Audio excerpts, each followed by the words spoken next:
Welcome to the Solo for Life podcast. I have just Blake here, and I believe it just might be me and him tonight, but no problem. I got a few gaming topics I definitely want to go over, and we're definitely just going to discuss random things as well, like we always do. So, you want to give us an update on Dragon's Dogma 2? Get Yeah, things started. I've slowed down the pace on it quite a bit. I haven't played it in probably like 3 days ever since I started playing Ghost of Tsushima again. But it's just traversing the world is such a slog, and it's really ironic coming off, from the director talking about how he doesn't really have fast travel traditionally in a traditional sense in his game because you don't need it when your game's not boring. And I'm just Mm-hmm. sitting here now after 70 hours in the game. It's like, buddy, uh, traversing your world has gotten kind of boring. Hmm. And I've said this so many times, and I'm gonna say it again. But if they would just put out a patch that reduced mob density just a bit.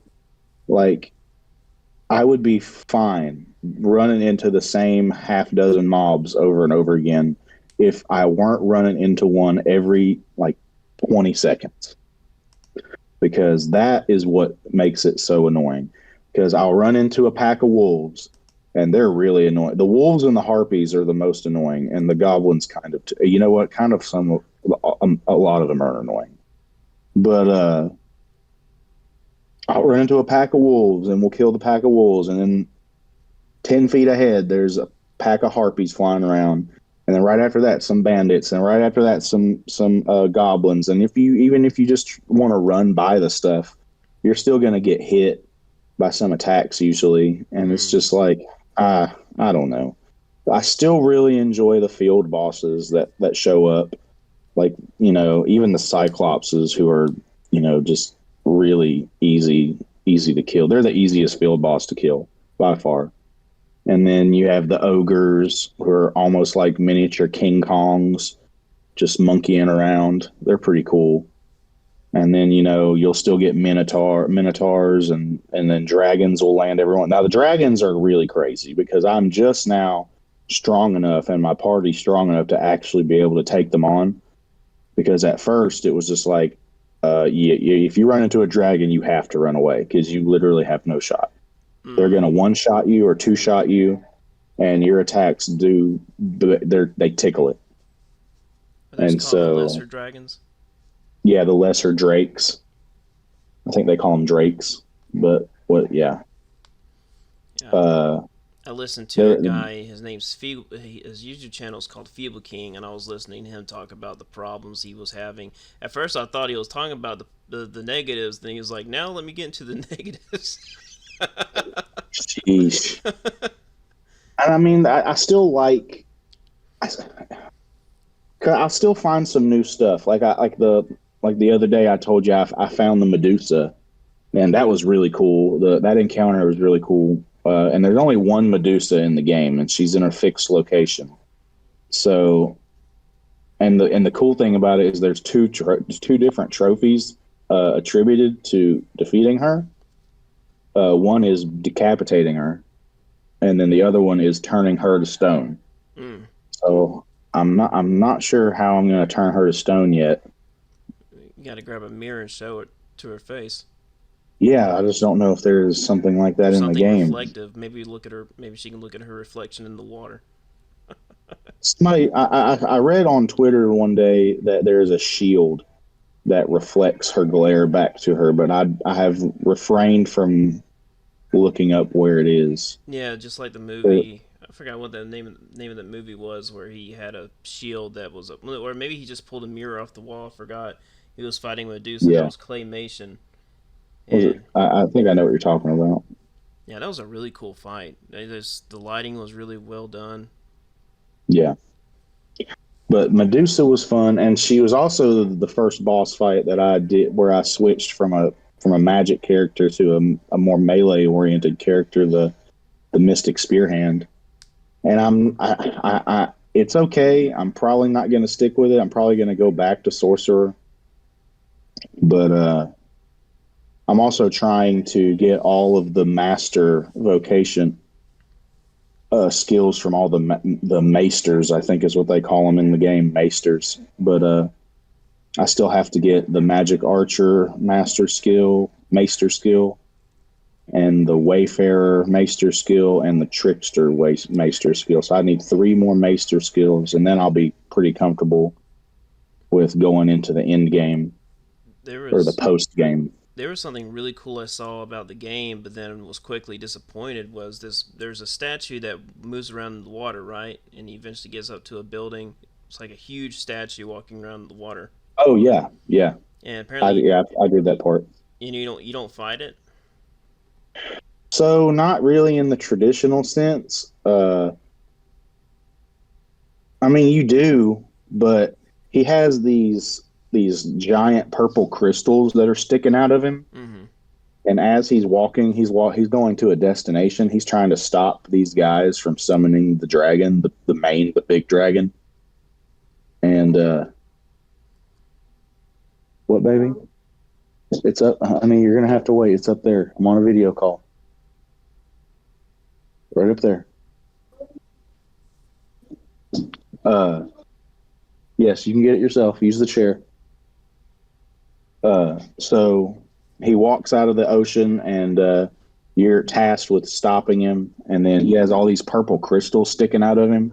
And what they want you to do is climb on him and beat on the crystals over and over until they break. And he's probably probably has like seven of them, seven or eight, maybe even more, sticking out of him in random places all over his body. And when I was doing a magic character, so I was actually like wondering, like, how am I even supposed to damage these guys? I mean this guy, because I'm not climbing onto him. I don't use a melee weapon. So I actually used one of the. Hold on one second.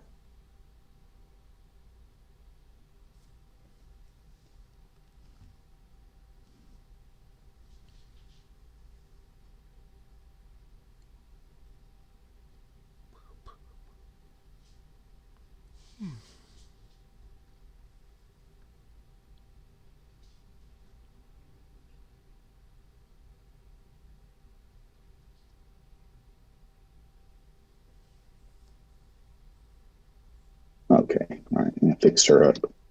All right, so one of the skills I have, well, the sorcerer has two maester skills. One is a meteor spell that calls down these giant meteors from the sky. It's really awesome. And then another one is where you whip up a giant tornado, and it's pretty cool as well. But I tried the meteor one and it wasn't doing anything. But the tornado one, if I could catch him in the tornado, it would destroy some of the crystals.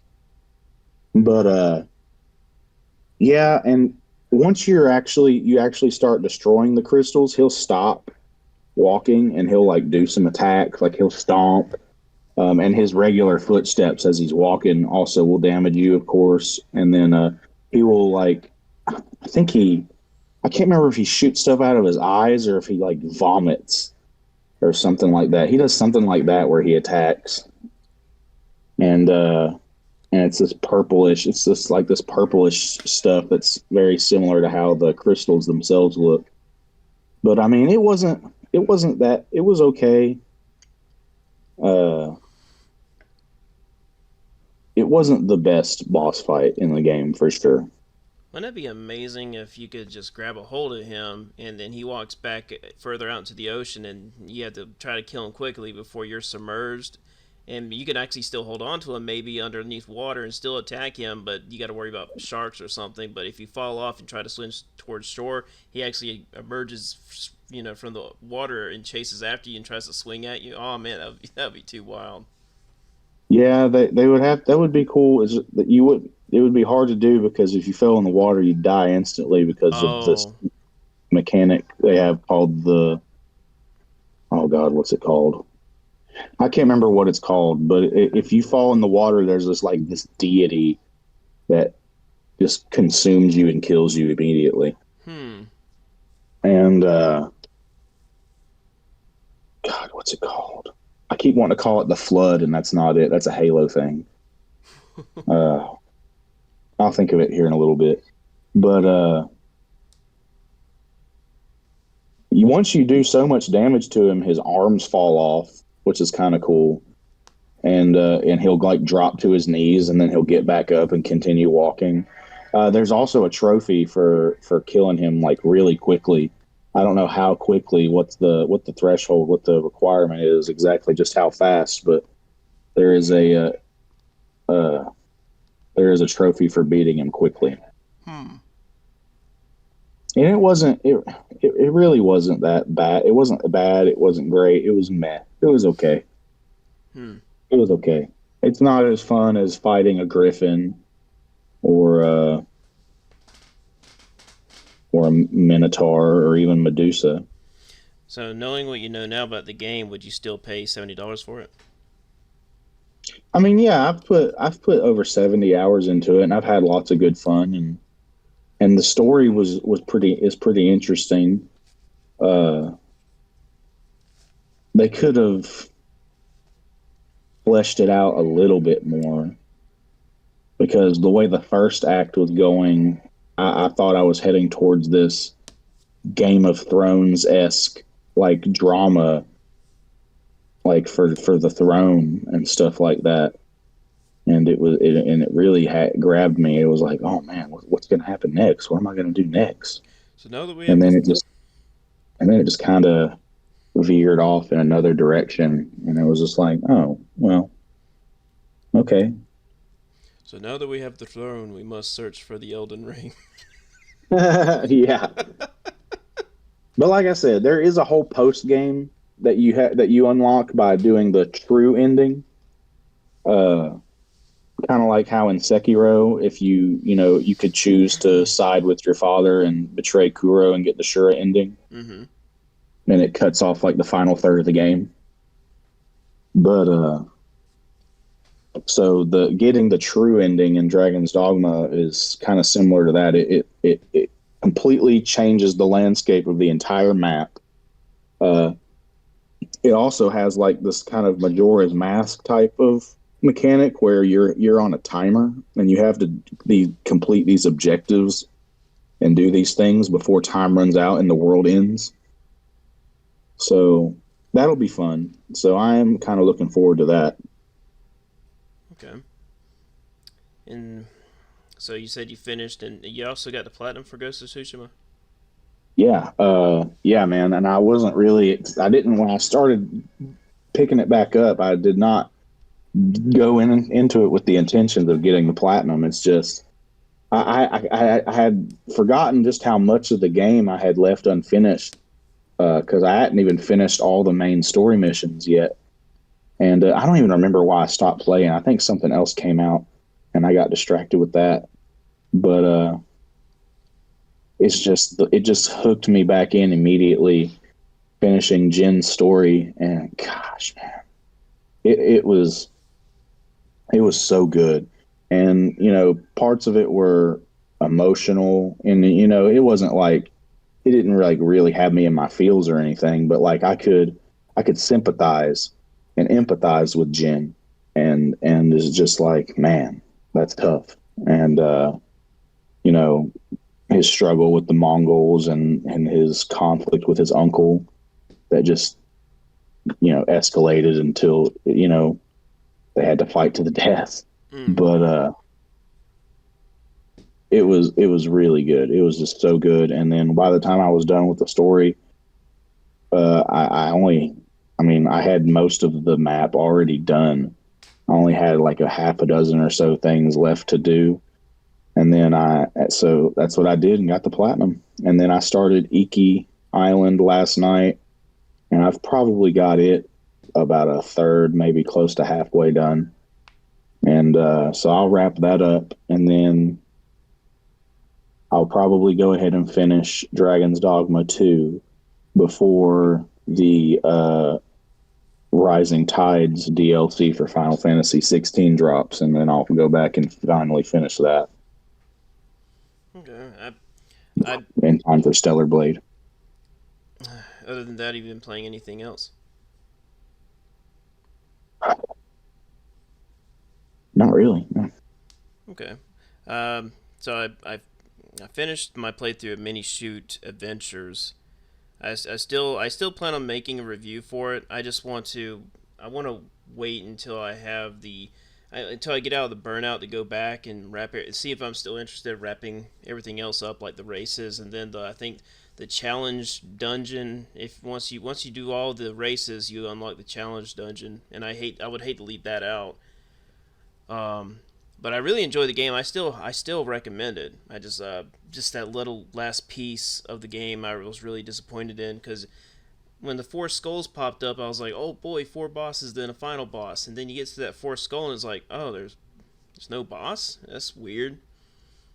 And I even brought it up as a discussion on the community page on Steam. I was like, hey, anyone else disappointed that there's no boss here? And people were like, man, that level is so tough, it doesn't need a boss. I'm like, you thought that was tough?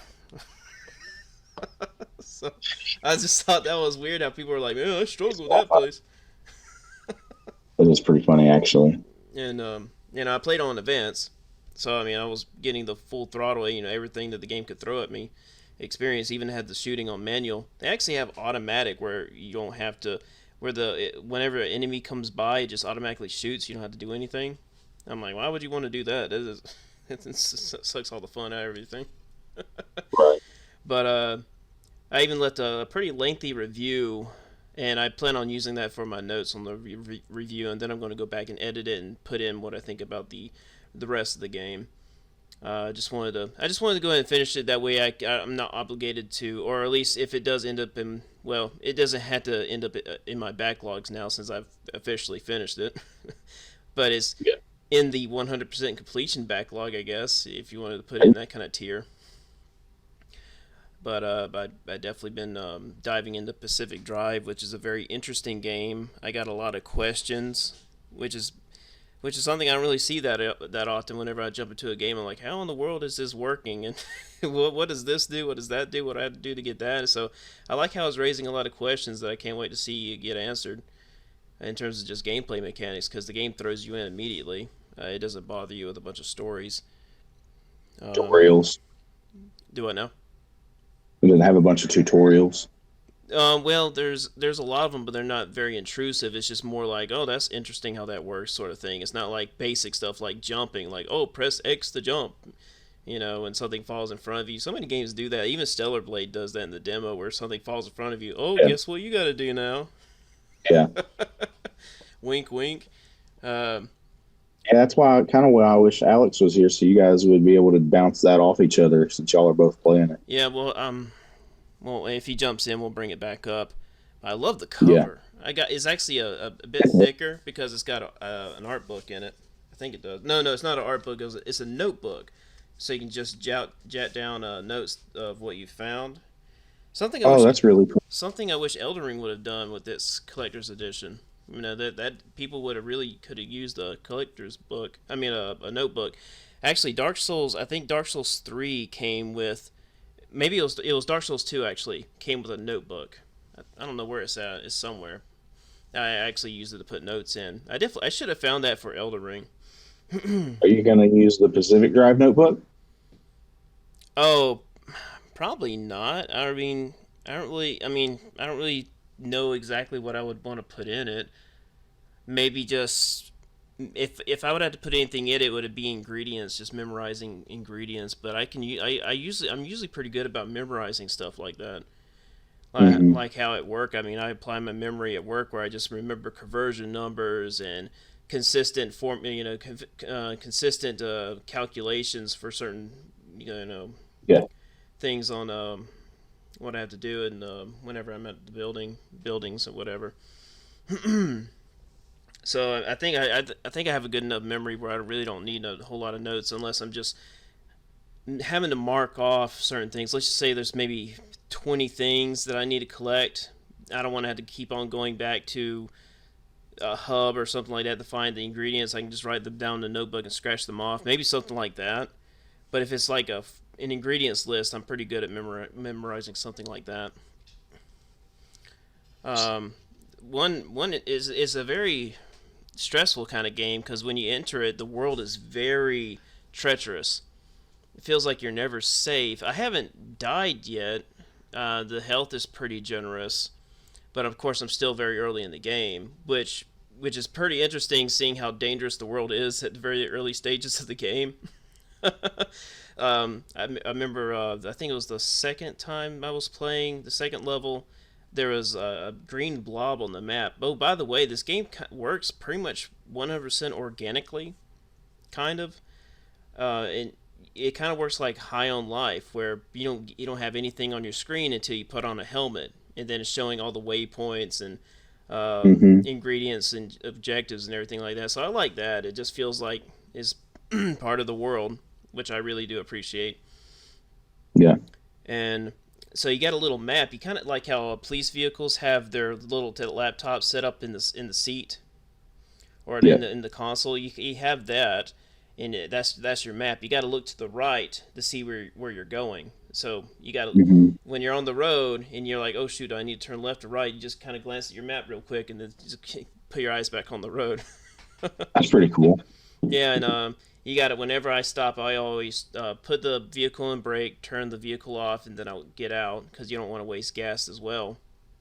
So it's a lot of management, which I do enjoy, and I kind of miss that. I miss having a good management game, and maybe that's what I'm missing is simulate those simulation games that do require a lot of management, and maybe that's where I need to head sometimes. And in terms of gaming, it's just like Overcooked had a lot of great management in terms of just time and getting cooking patterns down.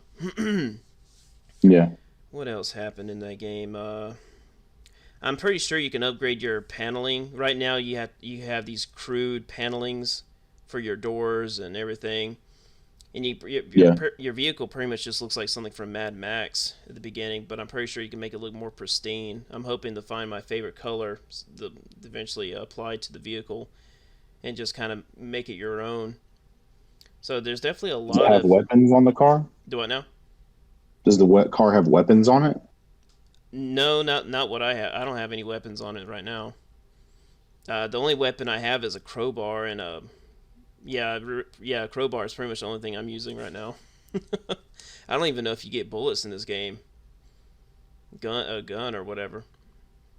So yeah, I'm playing that. There's really a lot to just say about that, but I'll save a little bit more for if Alex jumps in. We could go further on that, but I'm also trying to Hmm. get back into a game that was gifted to me by Deadforge, a guest I had on back in February. He made a review for it, and I was like, oh man, it was a good review and this and that, and he eventually gifted me the game.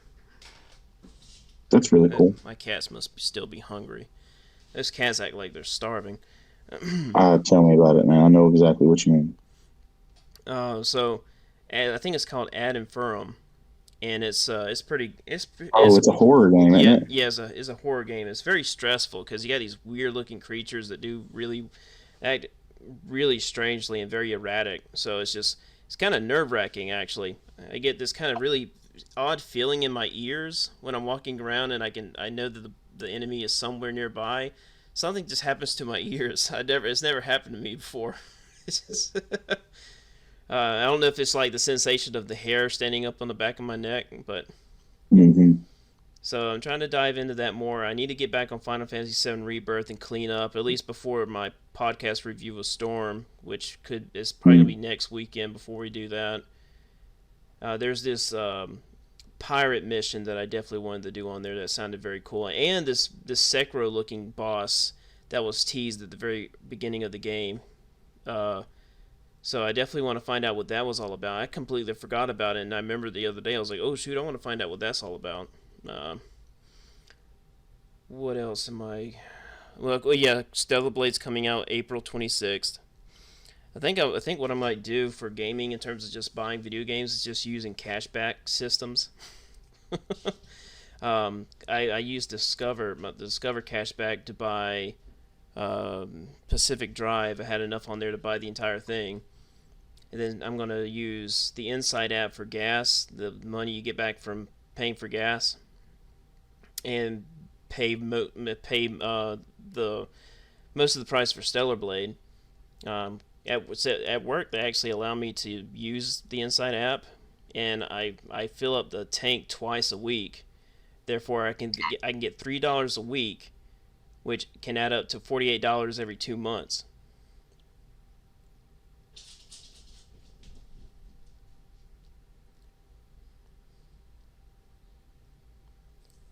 Yeah, my mom uses that app. I think it's called Upside. Isn't it called Get Upside? Yeah, Upside, something like that. I keep thinking the Inside for some Yeah, reason, but $48 to two my months mom uses it. is definitely not bad. Stellar Blade will probably be the last thing I buy with it, and that'll give me plenty of time to save up for the Elden Ring DLC, because it'll be $40, and right now I Yep. think I'm at $43 or something like that. So I'm gonna keep saving up until I go on paternity leave, and then at that moment I'm gonna go ahead and pre-order it on Amazon. So because I The don't, Stellar Blade. yeah, Stellar Blade, because I don't think there's I really anything. wish. There's no special Go ahead. pre-orders anymore, right? Not that I've found. Not that I've The found. steel books are all customized by fans, or Yeah, supposed fans. which I They're, kind of get that they're not doing like stuff like that. This is the studio's first ever AAA game release, so hmm Yeah, they're they're trying to. they said it was a big risk for them, so I'm really Yeah, hoping it works out for them. I mean, the demo was it did. already very successful, which leads me into our first gaming news topic, actually. And well, okay, I think I just wanted to mention this freely. So apparently, Stellar Blade has been played a lot, like significantly more than the Final Fantasy VII Rebirth demo. Like I think it had like 169,000 current players on the demo, something like that. I thought I had it saved on here. Maybe it's right here. Yeah, I got it. I put it in a different folder. Yeah, right. According to Game World Server, Stellar Blade demo hit 690,000 daily active players, almost double that of Final Fantasy VII Rebirth. Isn't It's that pretty insane. that's wild? I mean, I saw on Twitter today that apparently Final Fantasy VII Rebirth has only sold like 2 million copies, which is like it trailing far behind Part One Hmm. of the remake series at this point in time. I don't know. I think it's significantly better than the first game. Um, Yeah, so I don't really know the resistance towards it. Maybe people are just looking forward to other games, perhaps. maybe. Um, Also, people are probably still a lot of people are struggling with money right now, so that could be another thing. Yeah, Um, so you got to kind of have to be very picky with what you want to buy this year, especially with just right. people struggling to get by. Um, Yeah, and then they keep dropping game trailers for games that look interesting, like Star Wars Outlaws. That game looks really interesting to me, but I've made up my mind that I'm not going to pre-order it. I'm going to wait until it releases, and if the reviews look good, then I'll probably think about getting it. yeah, I've been hearing some things with the Sweet Baby Ink being involved with it a lot. But of course, you're going to I gonna haven't heard that. yeah, but you got to be kind of careful because whenever you mention Sweet Baby Ink, a lot of people kind of like to exaggerate on a lot of things. I haven't heard anything too Yeah, strong about it. It's just more like, well, you know, yeah, the woman is the main character, but that doesn't mean it's going to be like terrible. If you Mary find out if Sue. it's time to figure out if it's a good game or not. Um, Yeah, and someone was actually complaining that she had a sharp chin, like they changed her I've chin. seen that a lot. I'm like, well, I mean, she still looks fine. It's not like she's an They ugly made her character. ugly. Yeah, Um, I've heard that a lot. so you definitely got to be careful about certain YouTubers. I follow some of these YouTubers, and sometimes I don't even click or bother watching the video because I'm like, they're just going to exaggerate on this for 10 minutes. Yeah, But it doesn't really sound like a game for me. But I'm going to keep an eye on it. I'll look at the gameplay footage that's released along with it. right. I like the idea about a hitman following you around. I think that's pretty wild. So, Yeah, it is. That sounds pretty cool. a pursuer. Yeah. Um, so let's see. Oh yeah, this is something from Game Rant. Elden Ring player finds new cave after playing for over 400 hours. Can you guess what that cave is? Is it the cave with all the ghost snails? No. So this was very interesting to me, but I'll read it off here. An Elden Ring player has come across a new cave in Limgrave. I like how they just say it's a new cave when it's Right. been there since the beginning, but Yeah. you'll see here soon. And what's surprising is the fact that they found it on their sixth playthrough. While many players use New Game Plus runs to try to find out new weapons and builds, Elden Ring is one game where players often find new intricacies in almost every subsequent playthrough. The hype, blah blah blah, talking about DLC. Skip all that. All right, in the new post on Elden Ring subreddit, Blackjack underscore RDD reveals they came across a unique cave while on their sixth run and after playing the game for over 400 hours. The place in question is the High Road Cave, which can be found in Limgrave. You remember what cave that is? It sounds familiar, but I mean, is it the boss? Is it the cave with the? Oh shoot! Is there a cave with a clean rot knight in Mm, there, or is that in Caled? that's in Learning of Lakes. Oh, the Arena. Oh, you're right. It is in the Arena. Yeah, that's the one that has the But poison then swamp. High Road. Is it underneath the bridge? Um, there's a bridge nearby. Is it near the Coliseum? I think so. I mean, it's not too far away from it. I know the name is familiar, It's the but I one can't remember like what the boss it's is. the one that has the golem in it, and you get the blue dancer talisman. Oh, okay. The one Yeah. where, yeah, and what other? There was something else you get in it, and it didn't sound familiar. Oh, Shamshir. What is that? The weapon? Oh yeah, okay. It's a curved sword, Yeah. but oh heck, how far did it knock me off? But I find this interesting because in I guess not a whole lot of people are going to be. I imagine that people are going to certain areas just to build, just to create a build, and not many Yeah. players are going to be after the blue dancer charm because, of course, it only works if you're not wearing any armor. It works. Of course, your attack power is increased the less armor you have on, and I don't know about Shamshire. I guess that would be a motivation for someone to get there, but I don't really see it as something often that people are going to sort out. Yeah. But it's one of my favorite caves. I love it. You got bats and wolves, and the level design is very nice. I always enjoy my trip going through there because, of course, pretty much all my I always get the blue dancer charm because I find it extremely effective. Yeah, because you usually wear no armor, don't you? Right, and I kind of hate that. I mean, I wouldn't. I like wearing the fashion and stuff. Just because, especially that crystal helmet. I really love that helmet, but it's just I can't wear anything, or I'm not gonna inflict the damage that I want. At least until I get into the end game. I mean, I can wear fashion until I get to the end game of Elden Ring. So I mean, at least I could probably wear it for the most part. Wear a bunch of Well, stuff. you could,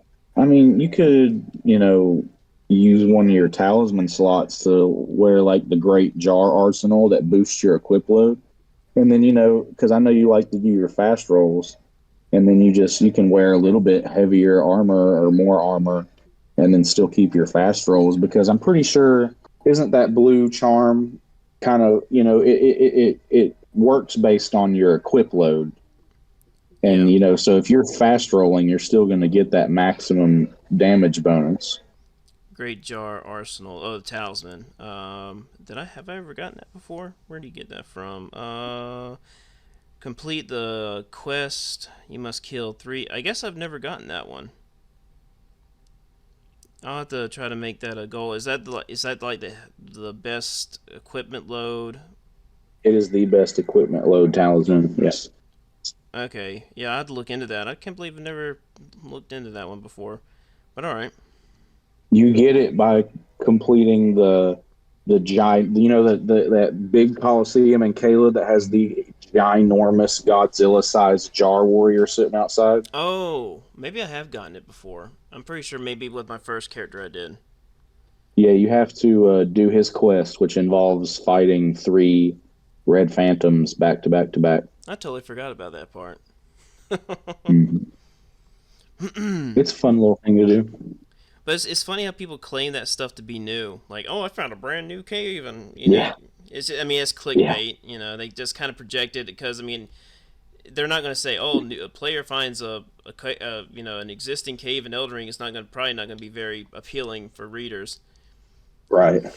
So they're projecting it as something brand new, like it was just Yeah. inserted into the game. Yeah, and I mean, you got people like me who like did literally everything that you could do in the game on my first playthrough, Mm-hmm. and it's just like, come on, buddy, it ain't nothing new to me. I had. Now, there was actually I saw two things. Like I was like a few months, like maybe like 6 months or so after the game release, and I'd played the game hundreds of hours already, and I'd gotten the platinum, and I thought I'd seen everything worth seeing, but I did see two things in Caelid that were new to me that I thought were really interesting. Is you can do some really tricky platforming behind where the beast clergyman is, and you can do some tricky platforming and get down lower behind it and get this weapon. I think it's a dagger. It's his dagger that he uses in the boss fight, I think. Okay. And that was really cool. And then there is a golem hidden on a cliff below the rotten tree avatar guy in Caleb. There's a golem hidden on a cliff. He has more health than any other regular enemy in the game, Hmm. and he does a metric fuck ton of damage. And it'd be a cool little and the worst part of it is though is that you don't get anything special for beating him, and you don't like get a massive amount of runes, or he doesn't drop anything cool or anything like that. He's just like a stupid tough regular enemy, and he like shoots he does these crazy magic attacks, and it's just it's wild. I actually had a really funny interaction with this dude on Discord. Um, he was constantly promoting his love for Malenia, the fight. He was like, "Oh Mm-hmm. yeah, man, I'm the next. Let me solo her. I had to help people, defeat Malenia left and right, blah blah blah."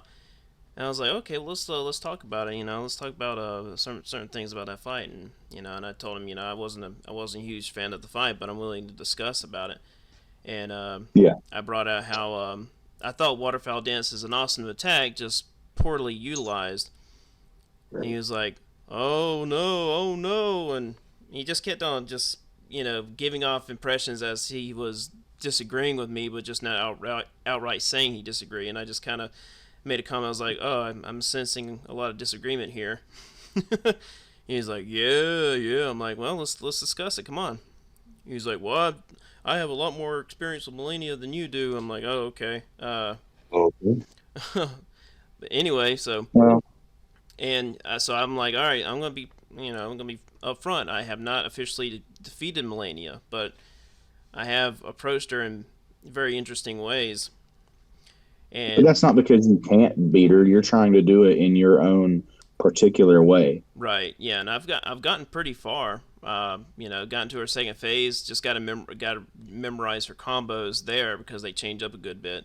And of course, she's more Yeah. aggressive. And so I feel like she does waterfowl dance less in that second phase. I don't know. It doesn't seem like way seem that way to me. Uh, Yeah. but anyway, he just I just told him like, hey man, I just want to if you have a video of your if you defeated Malenia, and you're proud of your achievement, then I'm sure you have video documentation somewhere. And he's like, no, no, I don't record stuff. I'm like, oh, okay, well, that was the kind of the first red flag because I'm like, if this guy was really aiming for something bigger. I'm not saying that defeating Malenia in general is not a huge accomplishment, but I'm just saying if someone seems really proud of something, you would think someone would want to record it, document it, and then present it somewhere. But he didn't have any footage, which I found odd. And he eventually did present something later on in a stream. He helped a streamer out, but I didn't want that footage because of latency issues. Because I want to see I want to see him in his game fighting Malenia without having to see Malenia skip across the screen somewhere. Just because of latency problems. But he had like the strangest problem wanting to offer any kind of opinion that I wanted to somewhat challenge. And I was like, man, I just want to have a conversation. He's like, I don't understand why you want to talk about this so much. I'm like, because I want to see your perspective. I want to see how you fight Malenia, and I'll offer my footage. I only have me defeating her phase one, but I figure you can watch me and see how I do it, and I'll watch you and see how you do it, and we can swap notes. And so I offered my footage first. He was like, oh, well, you have a strength build, so I can't rate it or talk about it. I'm like, well, why does it matter?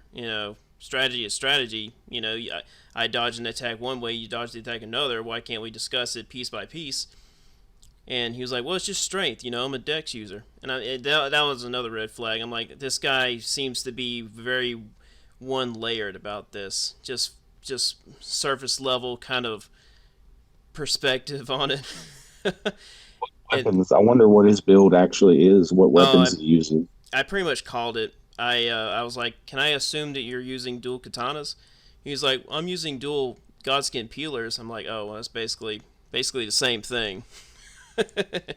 And pretty strong weapon. Yeah, and so I saw his video, and he actually dodges waterfowl dance pretty well up close. So I have to give him that. Of course, I like to do it without rolling. I find that just a lot more satisfying, a lot more dependable. But he does it up close. But he just pretty much just runs up to her, slashes her, gets bleed off of her. Pretty much your typical katana approach on it. But he's just using Godskin peelers. So he avoided talking to me at all. Whenever I would talk, he would just only focus on the other dudes in the group. And I found that also odd at the same time, because it seems like I was the only one that wanted to talk about it, yet he was the one he acted like he wanted to talk about it, but then whenever I presented something, I was just completely ignored. Like I was like I wasn't there. It is strange. I was like, man. And I mean, go ahead. Oh, it's just like I really wanted to talk about waterfowl dance. I was like, yeah, let's talk about my disagreements on that, because like I said, I really enjoy the attack.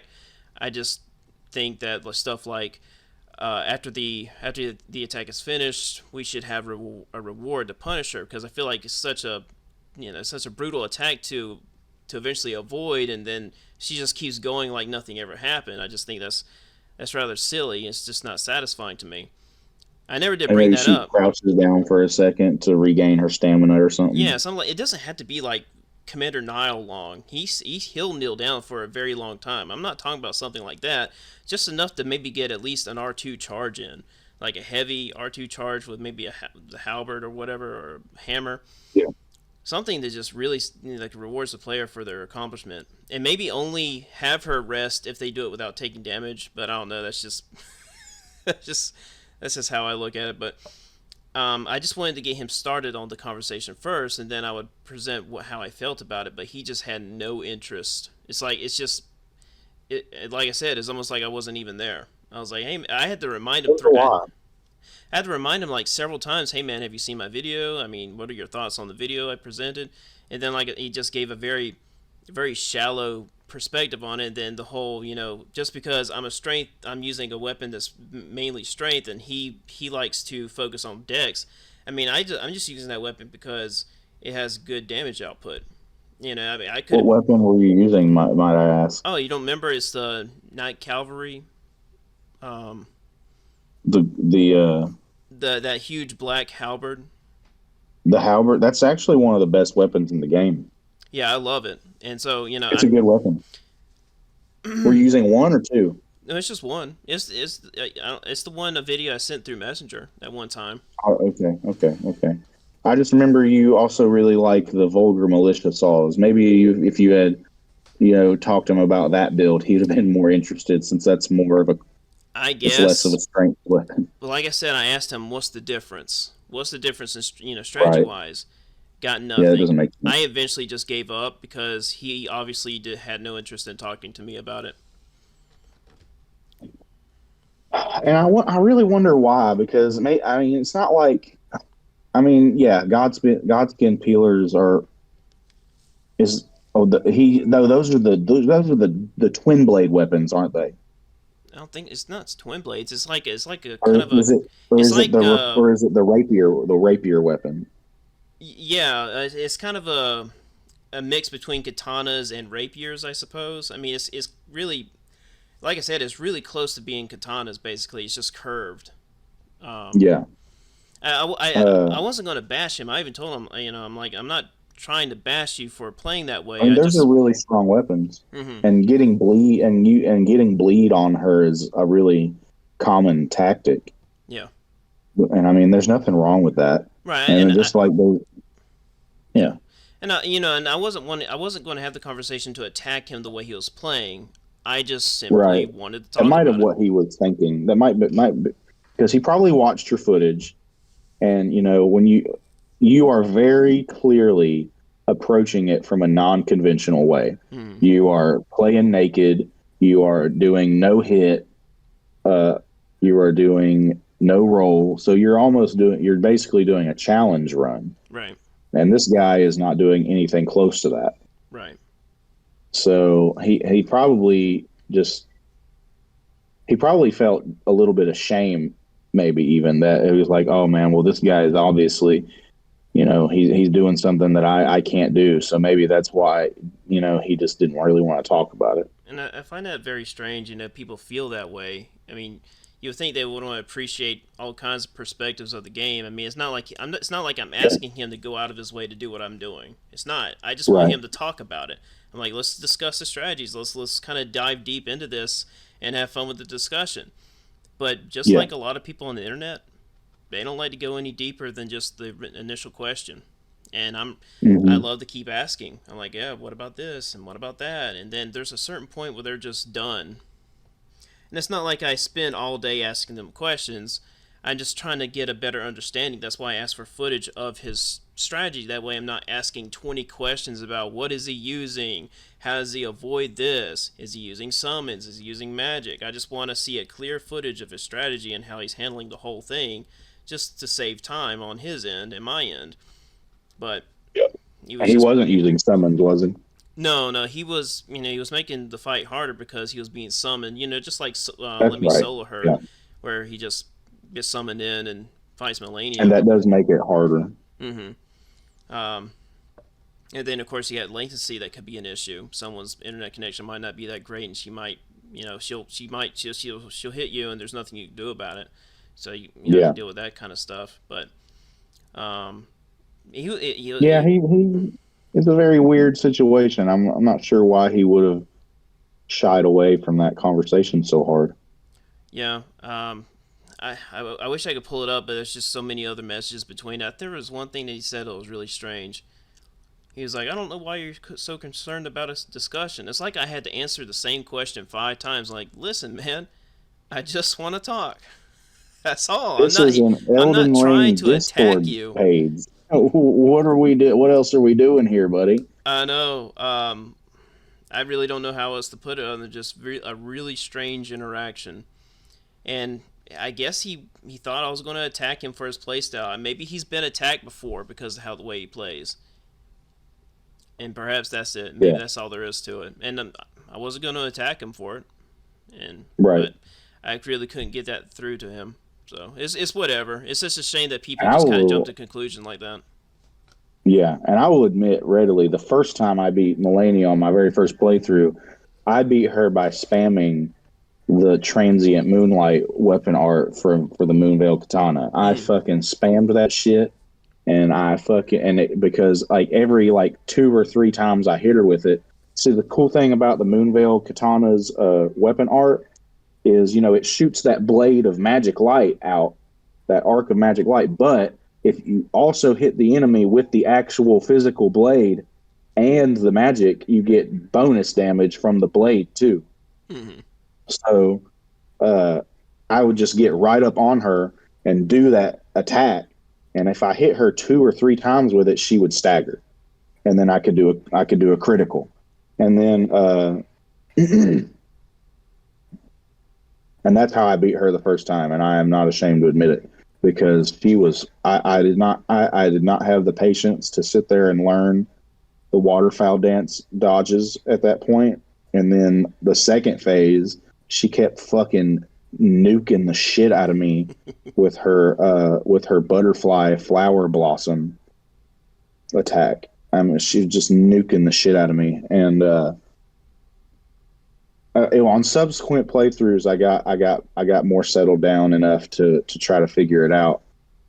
Uh, I'm still not perfect or that great at dodging waterfowl dance at this point, but her second phase, I'm actually a little bit better at.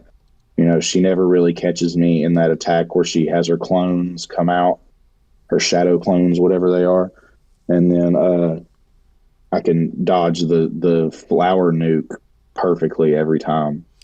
Yeah. But waterfowl dance still gives me some problems. That's why I'm really excited about finally getting to the second phase consistently, because I'm like, I'm almost there. I feel like I can definitely dominate the second phase just fine. It's just when I get Yeah, hit once, I'm done, and I had to spend several minutes getting back to the second phase. So it's yeah, just once I kind of got that strategy down, getting the stagger system to work really well. I mean, it's really exciting to me. I wish I just didn't want to burn myself on it out on it. I kind of have to do it every once in a while, but I can remember, exactly what I need to do when I jump back in. It might take a little warm up, but I'm I'm hoping whenever I get time, because right now it's just kind of weird because I'm wanting to play other games. I just don't want to get stuck on yeah. playing Elden Ring for another week or two, just fighting Malenia. But it is very exciting getting very close to just How fighting long's it been since you played Elden Ring? maybe a few months. Because Really, that long? I had Final Fantasy I've been playing Final That's Fantasy right. since it came out, and then I finished it just a Yep. few weeks ago. Um, but this is how So the it'll whole feel relatively fresh. do I know? It'll feel relatively fresh when you go back.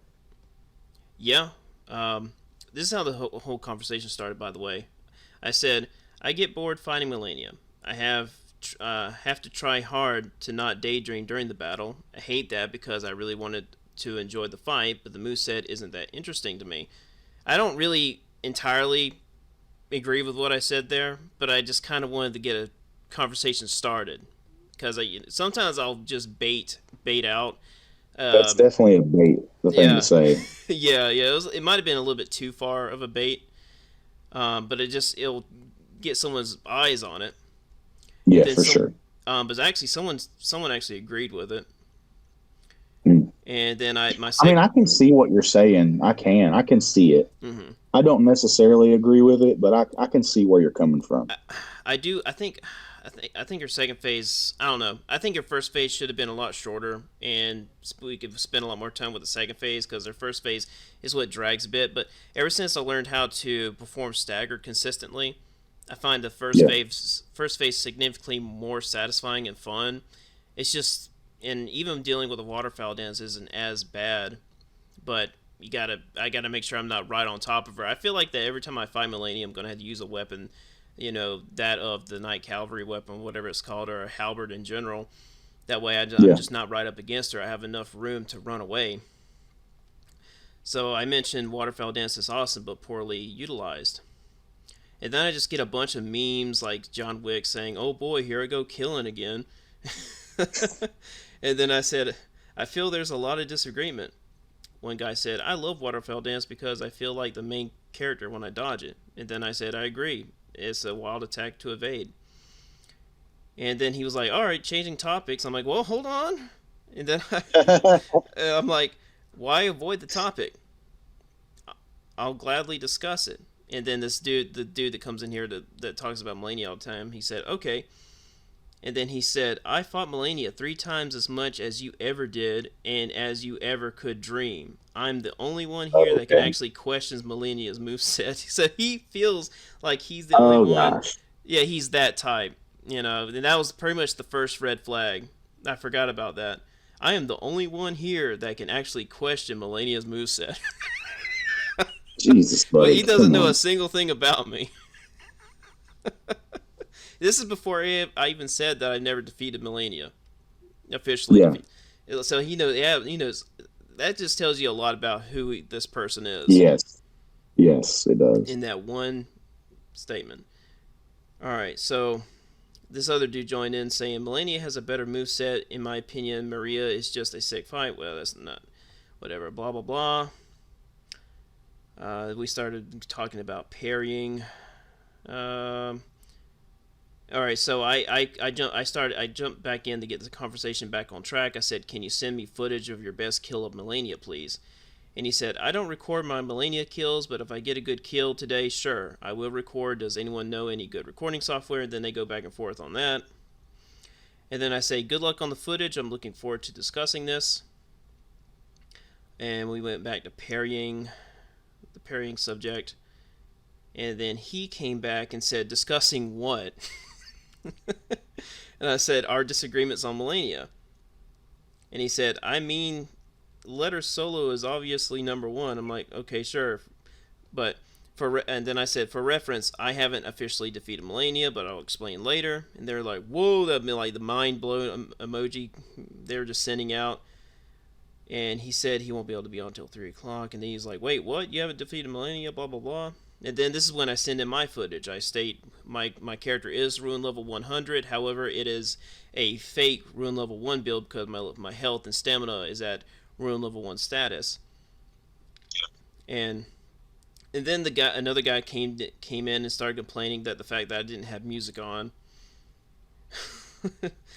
um, so blah blah Does blah. anybody actually have any comments on your actual footage? I don't have that footage uploaded on YouTube. No, but you did. I thought you sent it in the Discord. Oh yeah. One guy complimented me for not having music on, but no one really do. It was only 52 seconds. Discord is weird with this video upload. You have to send in a YouTube link for you to watch full videos on Discord, Okay. or you gotta subscribe to it. And I'm not gonna pay money to use Discord. And so that dude jumped back in saying, "I still don't get why you're so excited for the discussion." And I said, "It's a topic I'm very interested in." And he said, "If you don't believe I can kill her, just say it." Then I chimed in, and once again I said, "I just want to see your strategy to use as a reference so we can understand each other." And then he's like, "I'm just waiting for one to summon me." And then I mentioned it'll also save me from asking a bunch of questions. A lot of people are getting very excited. They're posting popcorn memes. Like they're like, "Oh boy, this is going to be an awesome discussion." People are really anticipating it. And then I mentioned, "You don't have Malenia available for your own fight?" He said, "Nah, I already killed her a long time ago. I just solo her on co-op." I responded, "I'm just concerned about latency disruptions, but hopefully it'll be fine." Uh, and then the one guy brought up Sekiro about reflections of strength. Then we started talking about runbacks. But I think that's really the gist of it. It just goes nowhere. And then at one point I offer my footage. And then he eventually reveals that he uses the Godskin peeler. Okay, and then I finally mentioned up any thoughts on my clip. And he said, first off, all props for being underleveled. So he did compliment me for being under, for the fake level, for the fake ruin level 1 build, because of the health. I don't think he read my comments on where I was. He just saw my health bar and just assumed I was under level. That's what I'm thinking. And then he said, second of all, I think the straight build is pretty good. He meant to say strength build. I think the strength build is pretty good, but I can't really rate it since I don't specialize in strength. And then Such a weird thing to say. I know that really threw me off because I'm like, that doesn't make any sense. Why does that matter? So I asked him, is it safe to assume that you use dual katanas? And he said, not really.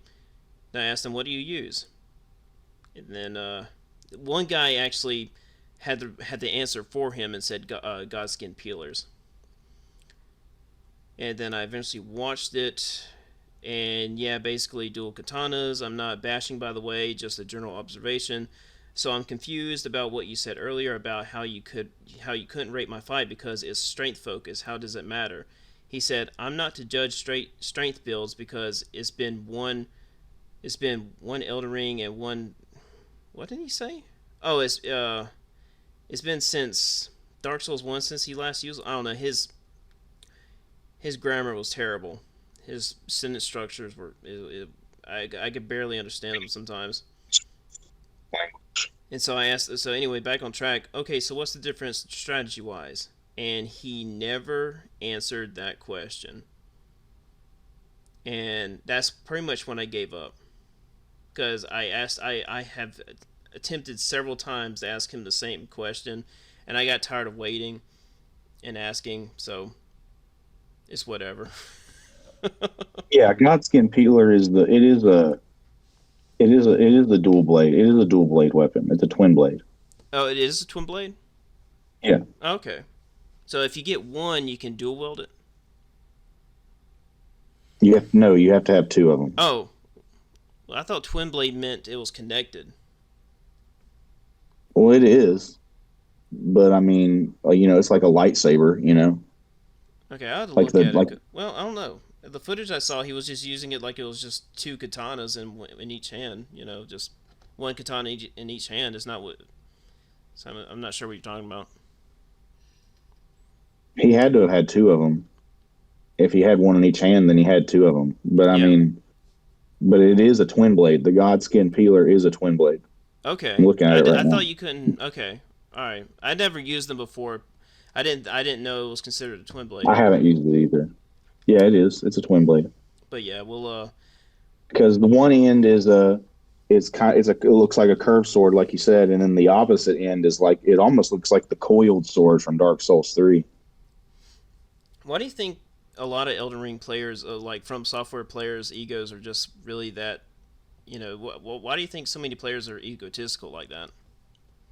Well, because man, I think a lot of it has to do with the fact that the community itself has like some sort of superiority complex over the rest of gaming Mm-hmm. because the casual gamers don't really get into FromSoft games because they're too hard, and so the get good part of the community is loud, and they're just all about how I did this with this and I did that with that and I beat this guy like this, and you just, if you can't beat him, just get good and stuff like that.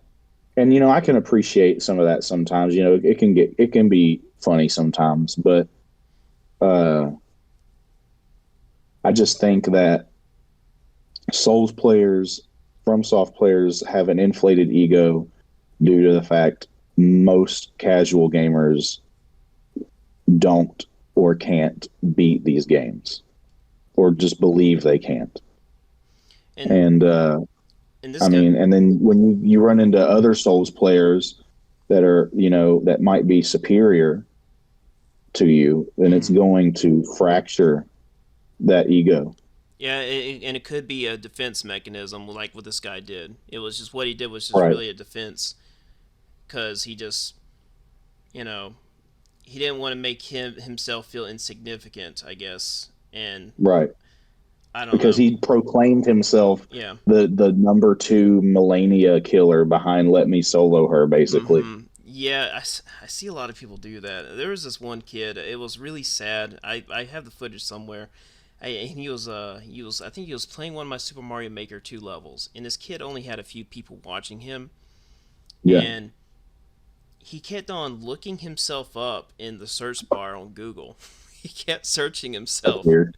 And he's like, guys, we are number 3 of Twitch streamers searches or something like that. Maybe he was looking it up on Twitch or something like that. He's like, I He was am. looking himself up. Yeah, I'm like, I am number 3 on the Twitch streamer search bar list. And then he finally was like, guys, I am number 1. I am number 1 right now. I'm the number 1 streamer. Like, first of all, man, you only have 2 people in here. How does that make sense?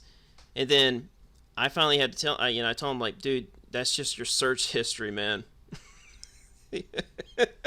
That's Oh popping up wow, you because just completely ruined his day. and then he was like, "Never mind, guys. Never mind. It was just my search history." And I kind of Uh, felt bad, but you had to find out the truth.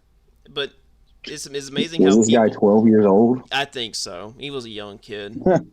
I remember I had the Curb Your Enthusiasm music play when he figured it out. I don't know where that footage is at. I'll have to find it and send it to you because it's really funny. Um, How I wonder how he could have such illusions of grandeur, thinking that when only having two people in his room watching him. I know. I was thinking about whenever I was, whenever I published my book, and I was just seeing that it was like number 100 of Duck children books available. I was like, oh man, we're number 100. Then that moment flashes in my mind. I'm like, wait a minute, let's calm down for a second. It's just How many Duck children's books are there? yeah, I know. So then, Might have been 100 of 100. that would have been funny if it became number one. I was like, oh, it's number one, guys, and it turns out it was my search history. I'm like, dang, that's karma. But I guess that's all I really wanted to say about that particular situation in Malenia. Just it's also I wanted to mention how people really just go in very different directions on how this series affects them. You either go into that very pretentious, egotistical Yeah. void, or you approach these games as a depressed individual that overcomes their depression. I find that really the most motivating side. I love that side. That's the side I really want to be on. Is just the very motivational side of From Software, helping people overcome these challenges and it's you see a lot of players these days having their girlfriends or their wives beat Dark Souls, and that's pretty cool. A lot of their girlfriends and wives, they kind of get really frustrated, but they help them get through it and tell them all the tactics that they can use. Yeah, now that you mention it, my cousin called me last night because he talked his wife into trying Elden Ring. He said that she kept seeing ads for Shadow of the Erd Tree and that it was reminding her of Castlevania, which I thought was really weird. And so she said she decided she just wanted to try it. And he called me to ask and make sure that if she started a new character, that it wouldn't fuck up his character. I was like, Zach, you have been playing these games, because my cousin's name is Zach as well. But you have been playing these games longer than I have, buddy. You played Dark Souls on the original PS3.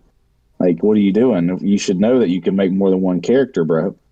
And but it's like he had no idea, and because he was worried that if she made a character, it would delete his character, and then if that happened, that he wasn't going to play Shadow of the Erd Tree because he didn't have the energy to play through the game again to get to that point. Oh, come on. Losing your data for the From Software games is like really, I don't know, that's not really devastating to me because it just gives me an excuse to play the games again. It hasn't happened to me, thankfully. There's only maybe a couple of saves. One of my saves on Bloodborne, if that were to ever disappear, I would probably be very, very sad because I've done literally everything in the game. I've platinumed the game on that character and have all the weapons that I want to use at blood level 10 or whatever it is, max level 10, because blood rocks are so fucking rare in that game. And I would probably be sad. Elden Ring, not that much, because I don't know, it doesn't seem like that big of a deal. And then I have a Dark Souls 2 character that I put over 500 hours in on that one character, and it's just so much time spent farming and doing things and farming bosses with bonfire aesthetics that it would just be like so much time and energy wasted if that save were to go away. That reminds me, the review I made for Mini Shoot Adventures, it tells you how many hours you have on the game. Nice. I have 110 hours. Wow, that's pretty good though. None of that is me playing though. I left the game running overnight a couple of times, and that's considered. You would think that would only count for when you're moving around in the game, but it just apparently counted whenever I paused the game. But it's just funny whenever people see my review and they notice it's 110 hours, and most people have 12 hours on their reviews. That happened to me recently with Cyberpunk when I was really balls deep into that. That's another one I need to finish after I'm done with Ghosts and Dragon's Dogma before Final Fantasy. Because I'm in the DLC now, and then I only have the last story mission left. But like I would load up Cyberpunk and get into the game and then pause it. And then I would be doing stuff around the house and it would stay paused for like hours. And then it inflated my playtime tremendously. It says I've played Cyberpunk 2077 for 109 hours. I think at least 12 hours of that is fluff from me just leaving it paused. Yeah, and that's what happened with my Bloodborne total. Let me see if I can find it real quick. I believe it's if I can remember how to get to it. It's been a while since I looked. Don't you have to go to trophies or something? If it's not on your regular game bar of games you've recently Oh, played, here it is. then yeah, It's almost 3,000 hours. It's 2,940 hours total. that's a lot. It's See, I fucked up because I've played some of these games on my other account, my original PS4 account, and I have like hundreds of hours into Bloodborne on that account, and then I have almost 300 hours in Bloodborne on this account that I use every day, and it's just like, oh fuck. Man, Dark Souls 2 Skull of the First Sin is at 2,800 hours and 2,896 hours. That's a lot, bro. Dark Souls 3 is actually 1,294 hours. I have not put anywhere close to those kind of hours into any of the games. Dark Souls Remastered 524 hours. Demon Souls 152 hours. And Elden Ring is at 623 hours. Damn, you're ahead of me in Elden Ring. I'm a cunt hair under 600 hours. I'm Oh, 596 hours I, it's hard in to Elden believe that I Ring. have more hours in Bloodborne. Because I feel like that's one of the games I don't go to as often. Maybe I've left the game on as Okay. more than the others. I have 288 hours into Bloodborne on this profile. It's the one I platinumed it on. And let me see. I'll sign into this other account real quick and check the time on it. Because I have hundreds of hours into Bloodborne and Dark Souls 2 on this original account that I no longer use. 348 hours of Sekiro.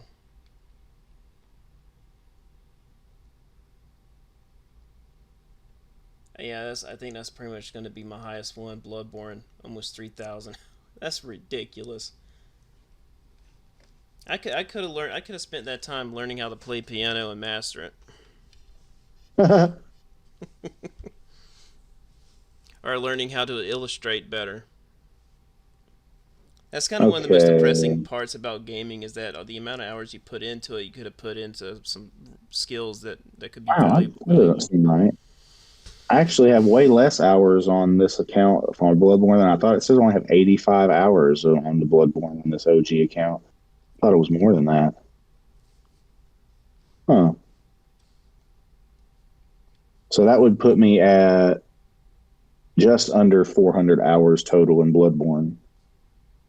And then, no, this isn't right. I know that's not right. It says I only have 6 hours into Dark Souls 2. That's not right.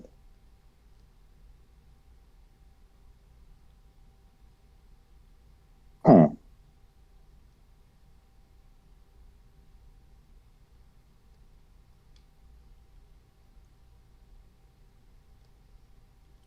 Wonder what the deal with that is.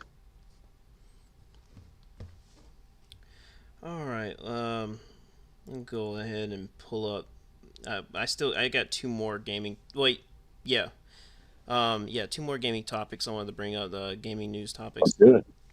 All right. So Fallout 4 is actually getting upgrades and new content, Yep. and so now I'm trying. I want to get another copy of Fallout 4 because I gave it to somebody and when you know I was an Indian giver and I asked for it back and he wouldn't give it to me. He said, "Oh, it's trapped in the closet somewhere." I'm like, "Okay, sure." And so I never had the game since. Well, wait, this was back in 2024. This has been a while. Why is this in the why was this in the newer news? Maybe it was updated.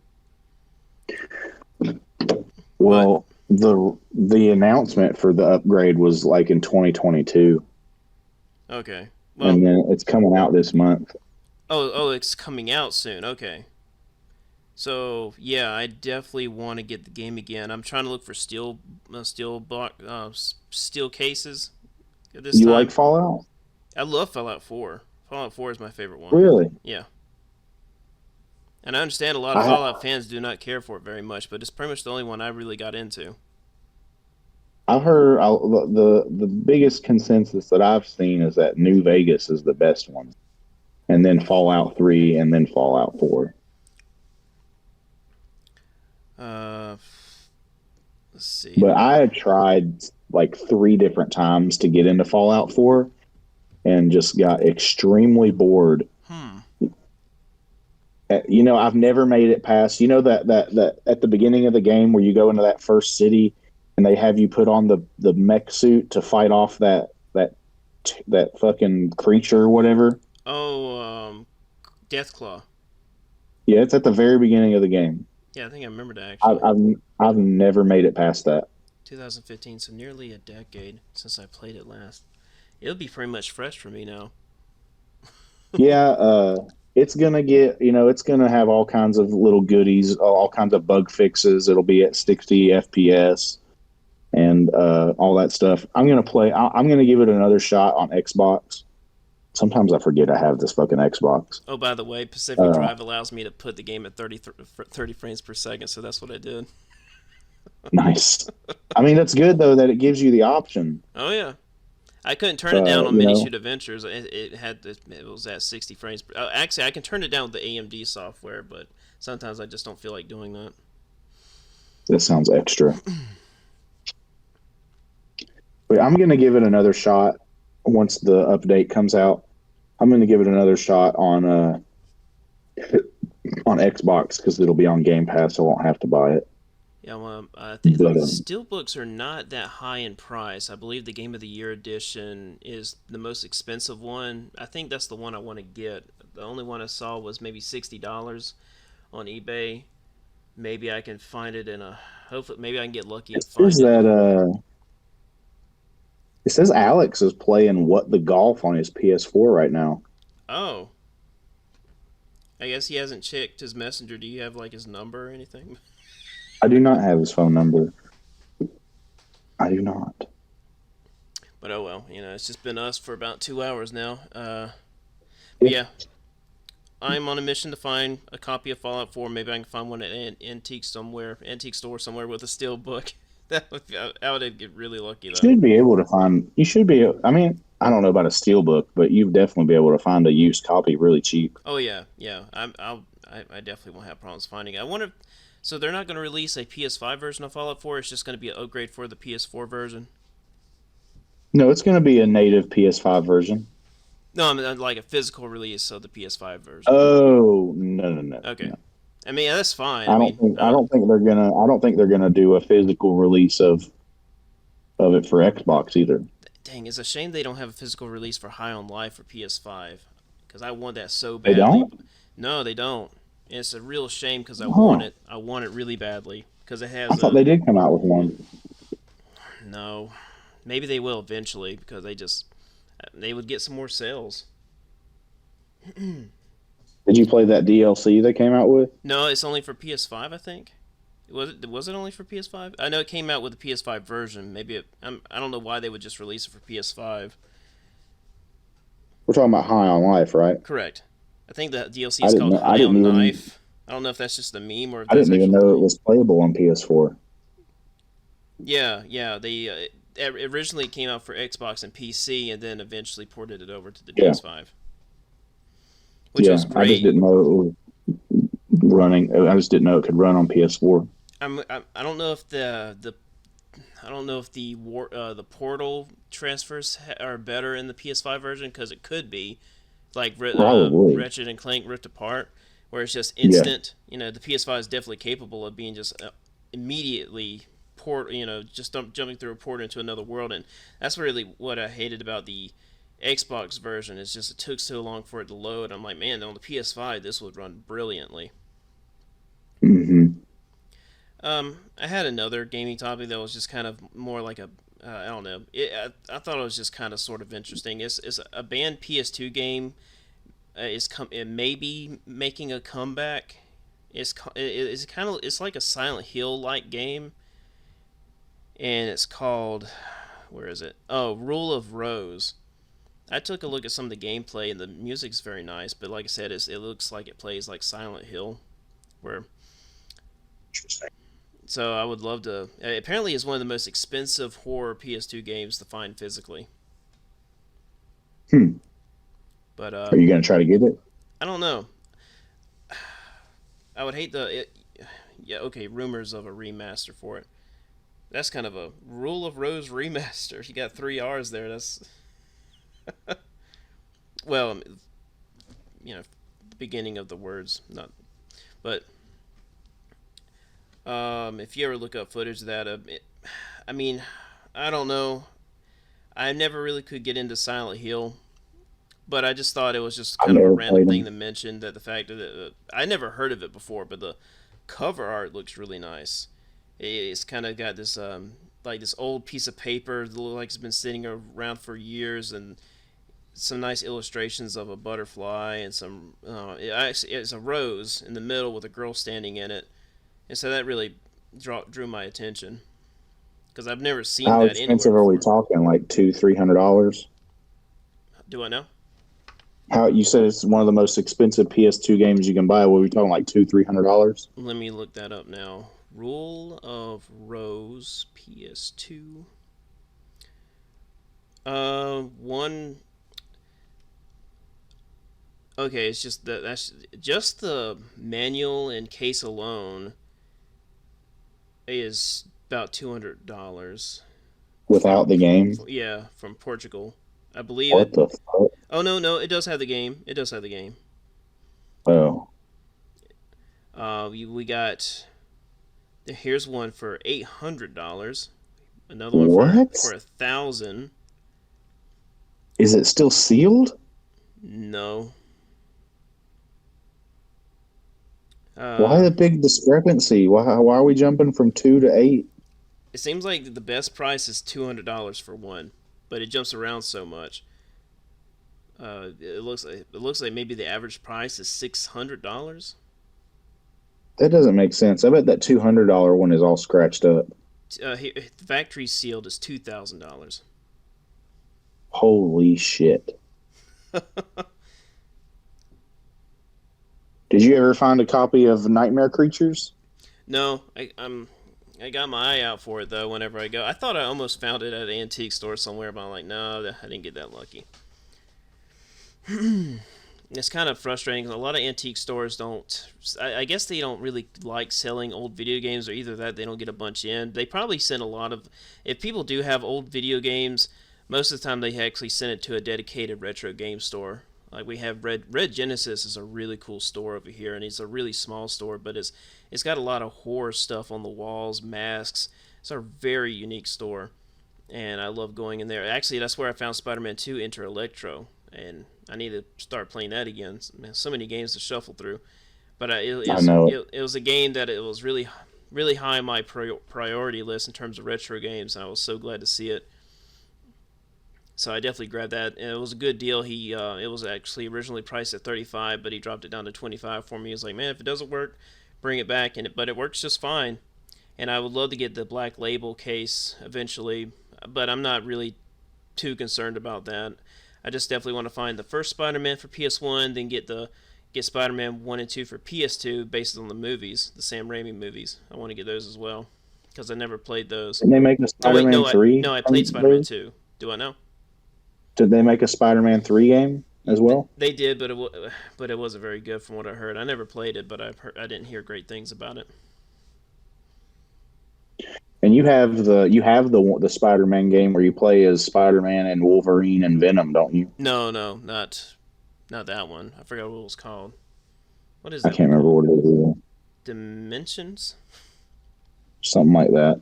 No, but I would like to get that one. I think that one. I don't know if that one's too high in price. Where do I have that one nearby? What is your price limit for buying a retro game like that? Is it Mm, like the price of a full price game today, like $60-70? let's see. I think I think over $50. I don't think I want to spend over $50 for it, especially 70, because I keep thinking to myself, I'm like, would I rather buy this retro game or something new that's coming out, something I'm looking for, Right. so it's kind of hard. It's really hard. It can be a really hard decision to make because I'm adding it. I want to add it to my collection, just rebuilding the collection I had when I was a kid, and then some. Right. And thing is, how much do I want to pay for something that's going to collect dust? That's just mainly for me to look at. But also, I do want to play it and see how the difficulty holds up as well, and maybe I can make some content out of it.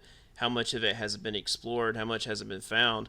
There's only one person on YouTube, from what I've seen, that's only done the tutorials from Spider-Man 2 Enter Electro, and I was able to jump in there and do the tutorials really quickly. And I was thinking maybe I could show a different strategy for these tutorials where I can just fly through them, and I could be the fastest person to get through these tutorials on YouTube. So I don't know if I want to dedicate my time for that, but it's just that's the kind of stuff I kind of look into, is just see what's documented and just see what's worth doing, because I'm tired of doing stuff that's already been done before, like a lot of the no rolls no damage boss fights for Elden Ring and Dark Souls. That's all been done before. That's already been discovered, and I still like doing them. It's still a nice accomplishment, and I might still upload stuff to YouTube. Like I uploaded a here's another thing a lot of people don't do is not locking on. I find that odd. People still lock on with all these challenges. Also, a lot of people still keep the heads-up display on. So there's still a lot of stuff that people are not doing. That's surprising. I would follow this girl on Twitter. She started playing Elden Ring without the HUD, and she agrees with you and just starts talking about how more immersive it is. Mm-hmm. Yeah, it's amazing how much just removing the heads-up display just gets you more into the world. And but I think I might be the only person on YouTube that has a no lock on for the Crystallion, the one in one of the crystal caves. It's a very specific restriction, but the fight works surprisingly well without it. I need to do it for the dragons. The first dragon you fight, Flying Dragon Agheel. I forget how well that fight works. It works. I like it. Yeah, it's a very well done fight. And all the dragon fights are basically the same, though, except for two of them or three of them. I like how you can avoid the fire breath very reasonably, because you got like 3 variations. If you're riding torrent, I feel like it's reasonable if you're riding torrent. Oh no, I did it without using torrent. Nice. I'll send you the video of me doing it. But there's 3 different types of fire attacks. One where the one that's the most confusing in terms of telegraphs, because it looks very similar to another attack where he flies and stomps, like he flies forward and slams onto the ground. But I don't think you have enough time to able to read that attack and respond to it. So you have to run back pretty far to avoid the fire blast. Plus, you have to do the same response for running away towards the camera to avoid getting stomped on. Just slammed into. So the one I have trouble avoiding without torrent is the one where he flies up in the air and shoots fire from the sky. And guess what you got to do for that? It's very simple. You just run diagonally to the left, running towards the camera, just running to the left a little bit, and you'll avoid it entirely. And also be really close to the dragon when he lands. But I'll show you the video. It's really cool how it's done. And I remember figuring it out and being, oh man, this is spectacular how you can avoid it this way, because it's just it's a very unique and very, it's hard to explain. It's just whenever you find an evasion tactic like that doesn't feel like a bug or a glitch, it is really cool. One reason I do like using torrent to fight the dragons is because when they do move around so much, and I don't like having all that space in between us. Mm-hmm. And not closing it as fast as I can. Right, and I don't feel like it's like that if you just figure out where to run at the right time. Right.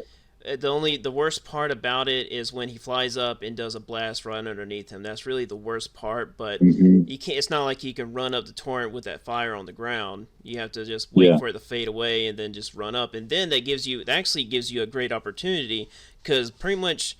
Maybe 8 times out of 10 he will use his ground fire breath, where he does a similar attack to what Nameless King does when he's on the wyvern, or I think that's Hmm. what it's called in that fight, where Yeah. he shoots a straight line of flame. Dark Eater Emitter does it. He also does the same thing, where he just shoots a straight flame and just curves with it. You know what I'm talking Yeah, about? it turns his head. Yeah, Yeah. and you can do the same thing with this boss. Just kind of move to the left, and then you have plenty of time to maybe attack him quite a few times. Actually, get a nice R2 charge or two. Um, but yeah, like I said, I'll send you the footage because it is a wild way to fight it that I found. I don't know how many people find them that way. I'll have to look it up. Um, I don't think many people find them that way. I get so frustrated when I see people wanting to fight the dragon at the legs or the feet. I'm like, no, no, no, don't do that. Fight him at the head. It's just gonna. You got to worry about him stomping on you if you stay underneath his feet. So it's a lot. The fight flows significantly better if you fight him at the head. I fought him a lot at the feet before, and I do like fighting him at the head. I've found a kind of a pretty good way to do that, and it's way more satisfying hitting him on the head. Mm-hmm. And but I've also, because I have fought it, because the first few times I played the game, I fought him basically just exclusively at his feet. And I got a nice rhythm of just avoiding his stomps and then going to the other side and whacking his feet some more and then avoiding the stomps and just Mm-hmm. kind of a little back and forth. Now, with that said, I'm not innocent because that's my first footage of me defeating that dragon was actually at the feet only. Yeah. Because I wasn't entirely comfortable fighting him at the head at the moment. It takes some practice. Now there are some dragons where you can't do nothing but attack the feet, like in Dark Souls 2 with that ancient dragon. I think is what he's called. Where The that's the one only with the thing. massive fucking health bar. Yeah, yeah. The only thing you can do is fight him at the feet, or otherwise you're I've just actually gonna. never beaten him. Yeah, I actually stole someone's strategy. I looked it up on YouTube and just looked up to see how other people were doing it. And I pretty much just copied and pasted a strategy. But that's been a long I time ago in decided my that life. I did not. I decided I did not need that giant soul that he gives you from beating him. I decided I did not need it. Yeah, it's not a very satisfying fight at all because you can only fight him really one way effectively, and it's just attacking him at the feet and then running away. You pretty much just look at his tail and figure out what he's going to do next. So yeah, And it's his not a fire breath basically one shots you, doesn't it? yeah. If you get caught in it, it's very devastating. Yeah. So what else? I think that's all. Oh well, I do have some notes right here actually. Did you have anything? I'm sorry, I haven't asked you yet. Not particularly. I mean, I guess I could talk a little more about Ghost of Tsushima, but I mean, it would just be, more waxing poetic about how beautiful the game is and how wonderful it is, Oh, Giant and Ghost that of you should get back into it and finish it. Ghost of Tsushima is so beautiful. Ghost I played of it. Tsushima. I got over 1,000 hours in Ghost of Tsushima. That's a pretty good Brando impression. When I play it, I feel beautiful. I like that. My Oh, wife, dude, it's so nice. oh yes, I tell the Don about it all the time. The Shogun.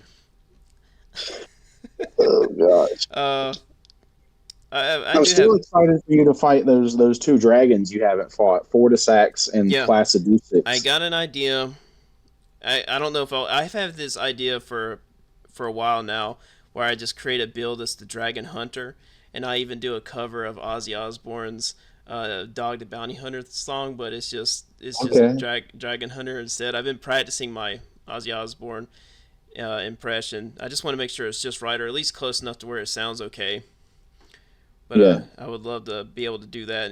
I want to record all the boss fights first, then concentrate on getting that theme song done right, the cover, and just figure out what lyrics to write down. I just don't want it to be a bunch of random nonsense, just saying the Dragon Hunter, blah blah blah blah, Tarnish somewhere, throw Tarnish in there somewhere. So would this character only go after killing dragons? Yes, it would just be a compilation of me killing dragons without taking damage and other things. And That's pretty there's not cool. that many dragons. What isn't there just 13 dragons? Like 13 main dragons? In the game? Yeah. I think that's it. I feel like that's a lot, Yeah, but I mean, I was worried that uh, maybe 30 or something like that, but it's only 13 from what well, I've if seen. you said named dragons, right? Main dragons, just primary dragons, like just different Okay. dragons. Well, there's because in Caleb they have a bunch. Right. I don't know. I'm not talking about just basic dragons. Just Yeah, like boss bosses. fights, field bosses, Yeah. main bosses. I'm not gonna bother with the sleeping dragon because he doesn't do anything, right? He just lays there.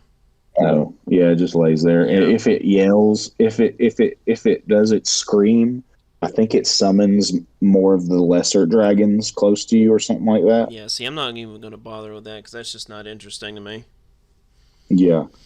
Uh, He's kind of pretty you much do like get the giant turtle from Final Fantasy 15. He just has a lot of health, doesn't he? he has a lot of health Yeah. and he gives you a lot of runes if you kill him. Yeah. But that's about it. It's basically an early rune farm like strat. If like you're starting a new playthrough and you just run straight to where he is in Kaled and just if as long as you have a bleed weapon, that's the essential part. You need to have a bleed weapon, otherwise you're going to be there forever. But It, you just keep hitting him until you proc bleed, and then eventually he dies, and you get a metric fuck ton of souls at the start of the game. my favorite fight with the dragon is actually in Kaled on that bridge, that black dragon, because avoiding the fire is really that's actually where I learned how to avoid that fire breath attack. Was actually fighting him on the dragon, fighting him on the Okay. bridge. I So can't remember that one's name, but yeah, it's a good one. yeah, it's a great teaching tool, just showing you the range of the fire.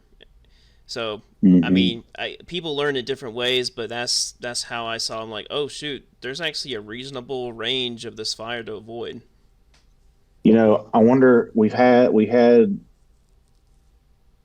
a dragon for every debilitation in the game except for death blight and sleep. Hmm. I wonder if we will get a sleep dragon in the DLC Where he emits because sleep. a death blight dragon would not be fair. I wouldn't like that. Hmm. But like his breath gives you death blight and then insta kills you. I'm not a big fan of the insta kill mechanics in the first place, What but if he opens up his mouth and just has a bunch of spiked roots come out of it? Wouldn't that be cool? that would be cool. But I think a sleep dragon because from the trailer it seems like there's going to be a sleep swamp. So I think maybe a sleep dragon would work and would be pretty cool. Yeah, sleep is definitely a very interesting thing they brought in. Um, Yeah.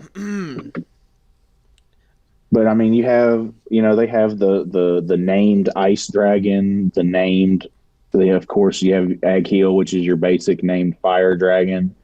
You have a couple of named lightning dragons, and then you have the rot dragon, the magic dragon, all with unique names as boss fights. And then I think there's actually two magic dragons. do you think it's time for us to see a reprisal of being kidnapped and taken somewhere, like at Duke's Archives or I wouldn't hate that. Bloodborne? I wouldn't hate that. I think it's about time for it to come back, and I think that sleep swamp could be a good excuse for it. Maybe you fall asleep, and then Yeah. next thing you know, you wake up and you have no idea where you are. And I wouldn't hate that at all. they've kind of done that already in Elden Ring with those chests poofing you Yeah, somewhere else, so they have yeah. kind of done it. So I don't know. I feel like if they're gonna send me to if I'm gonna fall asleep in a very specific spot in Elden Ring, I like to wake up and be like, oh shoot, where the heck am I? Because Right. it's kind of fair in Elden Ring for right now. Because I think really the most devastating one is where you're sent to Kaled in that cave where those Oh centipede yeah, things shoot out those that shit dreadful is rough. spikes. Yeah, but yeah, do it, but in a more devastating way. I feel. Duke's Archives is Yeah. actually, I mean, as you learn Duke's Archives and how it works, it's actually pretty generous.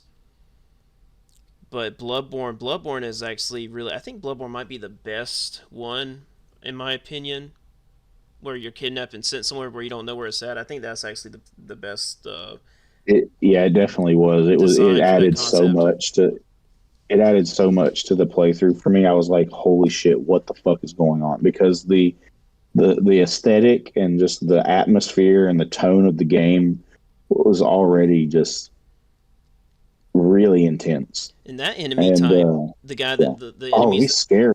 Oh yeah, and they're super powerful. Their kicks. Yeah. Oh my gosh, they'll one shot you almost. And I feel like that their appearance in Elden Ring are those dudes that are almost naked that carry that big sword. I forgot what Onyx Lord. I feel like Onyx Lord is kind of it's Oh, kind of a similar enemy type because they're also very powerful. they're not scary, but they're not Yeah, they're scary. not as intimidating, definitely, because I don't think they Like the inflict as sack much boys damage. are really like if I see a sack boy in Bloodborne, I'm avoiding it usually. They drop some really good loot though. That's why I like to kill them Yeah. because they drop some good upgrade material. What's crazy about them is that once you get them like half of their health done, they go into like this rage mode. Yeah, you got to finish them off quick. Yeah. Can't be playing around. Gotta No. gotta circle behind them and do an R2 charge attack and get a backstab on them. And the way they have that one hidden in the cathedral ward in that little corner where you don't expect it, it was just really, it was really good. Do you think It was it's really well done. Do you think it's rather lame in Elden Ring where backstab inflicts less damage than a front stab? You talking about like a critical off a parry? Yeah, riposte. No, well, no, not a parry, just the stagger. When you stagger a boss, if you riposte from the front, it does a lot more damage than from the back. Yeah, they should be the same. Yeah, that's a little weird, huh? Yeah. So hold on. Does doing a critical off a parry do more or less than doing one off a stagger? I think it's about the same. I don't think you can perform a backstab if you land if you get a parry riposte. I don't think so. But I just know if you stagger, you can definitely get a backstab, but it's just not as impactful because there's two strike opportunities from It the should be the front same. where you slash them in the stomach and then you do an uppercut slash for the riposte. But in the backstab, it's just Right. you just stab them in the back and then kick them off. It doesn't do an additional strike. It should do the same, I feel like. Yeah, just a little Should be tiny equal. detail that's just no, you don't see people talk about that. And I have noticed that actually, now that you mention it. I have hmm noticed that. I actually didn't know that for a while. I didn't know you could actually backstab from a stagger. I thought it was only frontal. No, yeah, that part is new. But I did notice that backstabs do a little bit less damage than a front riposte. hmm But I don't think I was aware that you could do a backstab on a stagger. I did not know that. That's cool. Yeah, I Because every think time first. I get somebody staggered, I always try to rush to the front. Yeah, because yeah. I remember with Malenia. Malenia recovers very quickly, but I saw someone She backstab does. her. But of course, it doesn't do as much damage like I mentioned before. It's But probably only with humanoid enemies too, because I know when you stagger like giant enemies, they fall down, and then you can, that part of them glows. That's where you're supposed to go well, hit them. you can actually backstab Margit when he's staggered. Oh, okay. Yeah. That's a fight I still need to develop a good parry strategy with, especially with the second phase. The first phase is fine. It's just the second phase I need to do something parry wise because he's just nonstop moving around, Yeah, or he he's just very doesn't fast. do anything. He idles a bit. He idles way too much. Uh, but I have one topic about final boss disappointments. How often are you disappointed with final bosses? More than I would like to be. I remember the last one that really disappointed me was the Lords of the Fallen reboot last year. The game itself is really solid. I really enjoy it. I'd give it an 8 out of 10. Uh, and it's a really good Souls like. Yeah, Uh, I want to eventually grab that, but just for a good price. I'm afraid if I buy oh, it, and they've fixed it, and they've they done did. so many patches. Oh yeah, they've done so many good performance fixes. So you'll get the best version of it for sure. All And they've right. added a bunch of different like quests, like side quests that add more armor sets and stuff to the game. Uh, but I actually whenever I have some downtime playing games I haven't finished yet, I need to jump back in there and because I haven't played it since I first beat it at launch. But the final boss is a gimmick fight. and I was Oh no, just so really? extremely yeah, For and I was Lords of the just so Fallen? extremely disappointed. Yeah, Was it like a bunch of quick time events? no, so you don't actually, if I'm remembering correctly, you don't actually fight the boss. You like you have to hit like these weak points, Oh, come and on. he just dies. Why do they do that? Why do you think video game developers think that's a good idea? I don't know, and I found myself asking that same thing as I was fighting it. I was like, why did they do this? They had some really good bosses in this game, a couple of them that gave me some significant challenge and were pretty nicely designed. And then they do this with the final boss.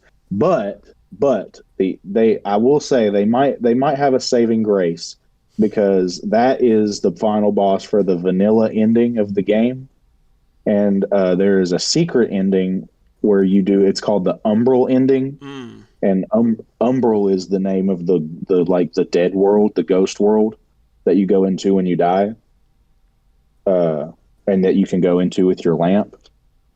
So if you do the side quests right, you can get the umbral ending and get a different, I think it's a different final boss. So if I'm getting that straight, I think it's a different final Well, boss. maybe they do that on So purpose to motivate you to find that better boss. Hopefully, it's better. maybe because I haven't done that yet. Because I started. They also do something that I think is kind of interesting. You know how when you go into New Game Plus for all the FromSoft games, it usually, it boosts the difficulty. All the enemies have more health, do more damage, and stuff like that. Hmm. Lords of the Fallen gives you an opportunity to replay the entire game with all the stuff you've gathered and all your levels and all your loot and all that stuff upgraded and all that at the same new game level, Hmm. where all the enemies and all that stuff is still at the regular new game difficulty. I thought that was really interesting Hmm. Yeah. Um. because I did decide to do that just because I wanted to see just how badly I would shit on things, and it was like I went through the first two levels like a hot knife through butter, and it was kind of satisfying because another thing they've done with these patches is reduce mob density, because man, I'm telling you, there were so many mobs in these Oh, levels. that It was was insane. one of the things I heard that was most criticized is just how many enemies they just put in one spot. Oh my god, it was crazy. Especially in the swamp level. But they've reduced mob density a lot, which has been really good. But Well, I'm glad they're listening. You know. yeah, man, they do some good stuff. They listen to their community, and they Because do some good stuff. because that kind of just turns into forced difficulty, where like, oh, let's just throw a bunch of enemies in there that people have to deal with every single time instead of just dealing with the artistic enemy placement. Stellar Blade has some really good enemy placement for the demo. Not past the cinematic stuff they did in the tutorial, but once you get into the I meat of the thought it was game, good. I really loved how they dealt with the enemy placements, especially that one where the chest where you couldn't find the code for, where you Yep. jump in and that guy he jumps, he Yeah, you just got that jumps at you ambush. Yeah. yeah, immediately, and then you have to deal with that little star, whatever that tentacle thing floating in there. I really like that part. Yep. That part stood out to me a I lot. liked it too. Yeah, me too. Did you ever go back and figure out how to climb up that wall I was telling you about? No, I haven't gone back to it, but I'm just gonna wait for the. I'm probably gonna play the whole game all over again, just uh, Hmm. just to I see if might I anything might do that as changed by well chance. Because because that first level is so short. yeah, it's not a big deal. And plus, I want to see just in case Yeah. maybe they threw in that because they probably maybe I don't know. Maybe someone has found it. I haven't heard anything. No, I haven't heard anybody say, "Oh man, where the heck is this chest at?" So I don't know. Yeah. Maybe we're both just totally overlooking where it's at. I don't know. Yeah, I know. I thought that too. And like right before you go up to the demo boss, there's this door that's locked and there's enemies behind it. You can see there's clearly more to the area. Right. but you can't access it. So I feel like that we're not even getting to see the whole first level in the demo. Yeah, and it's kind of hard to, motivate yourself to go any further because you got to think it is a demo. There could be things Yeah, locked away. So you don't want to waste your yeah, time screwing around with something that may not even be available to you. and it also makes me think that maybe that first stage has maybe two bosses because it clearly there's more to the level. That locked door is clearly a shortcut that you come back to later on, Hmm. and so maybe that boss that we fight at the end of the demo is like a mid-level boss, like a mid. Yeah. You know what I mean? I have a feeling that once that boss is defeated, you're able to access more of that level, and possibly that's where the other code is, and that'll Yeah, be answered. I have a feeling that's it because I've looked almost every inch of that whole demo, and yeah, I couldn't find a slither of anything else. yeah. Me neither. I thought it was really, I think really one of the coolest finds because I didn't have the heads-up display, and I don't know if the heads-up display reveals where that part is where you have that red cylinder thing that opens up that gate. I had no idea where to look. Was there anything indicating where to find it? Uh, Do you remember? I don't think so. I mean, don't you get it out of from under the hood of a car? Yeah, yeah, you do. Like it's not even too far away from the door either. It's just pretty much straight across from the door. I remember seeing that car and be like, oh, there's something in there that I need to get. Mm. Like I saw it immediately. I was drawn to it, and then so because I had it, the little drone guy, he was like, hey, use this to open that. I was like, okay, yeah. Yeah, see, I I was had like, oh wow, this game has a Mimir. yeah. That's why I put I turned off the subtitles and put the language on Japanese Yeah, because I didn't want to hear. yeah, I was afraid he was going to spoil some puzzles, so it looks like that's what's going on. Maybe. yeah. I think that is gonna be the case. Yeah. So And I mean, it wasn't anything really. It wasn't like Mimir is awful. He's bad about it, yeah, that was but I don't think it's gonna be that egregious. yeah. Ragnarok was. Oh man, that was just that ticked off a lot of people actually. Mimir just sitting Look there. over here, brother. Look over here, brother. I think they got something over there. You might want to knock down. And even Atreus would do it too. I think you need to look over here. Look over here, Dad. You want to hit that down for me? Yeah, I think I can climb up here. No, boy. Boy, Boy. stop giving me answers to Boy. puzzles, boy. You'll meet your mother, boy. You are a boy. You're a little too deep on that You're, on the Kratos impression. you're a bad boy, aren't you, Atreus? Big old bad boy. Come here, bad boy. You're going extra deep. I'm gonna throw my axe in the water. You gonna fish it out for me, boy?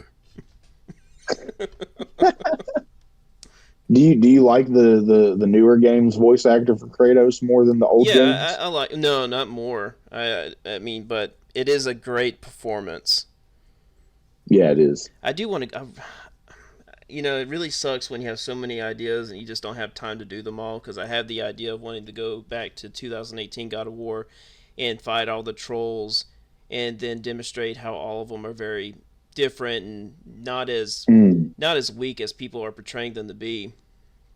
But I I just just don't. remember I just remember beating them all the same exact way. Mm. You know, I just they don't stand out like the Valkyries Yeah, I to know. me. I understand the presentation for the Valkyries is better. Oh, is that my wife? She is craving Taco Bell. There you go. You better get it. She'll be okay.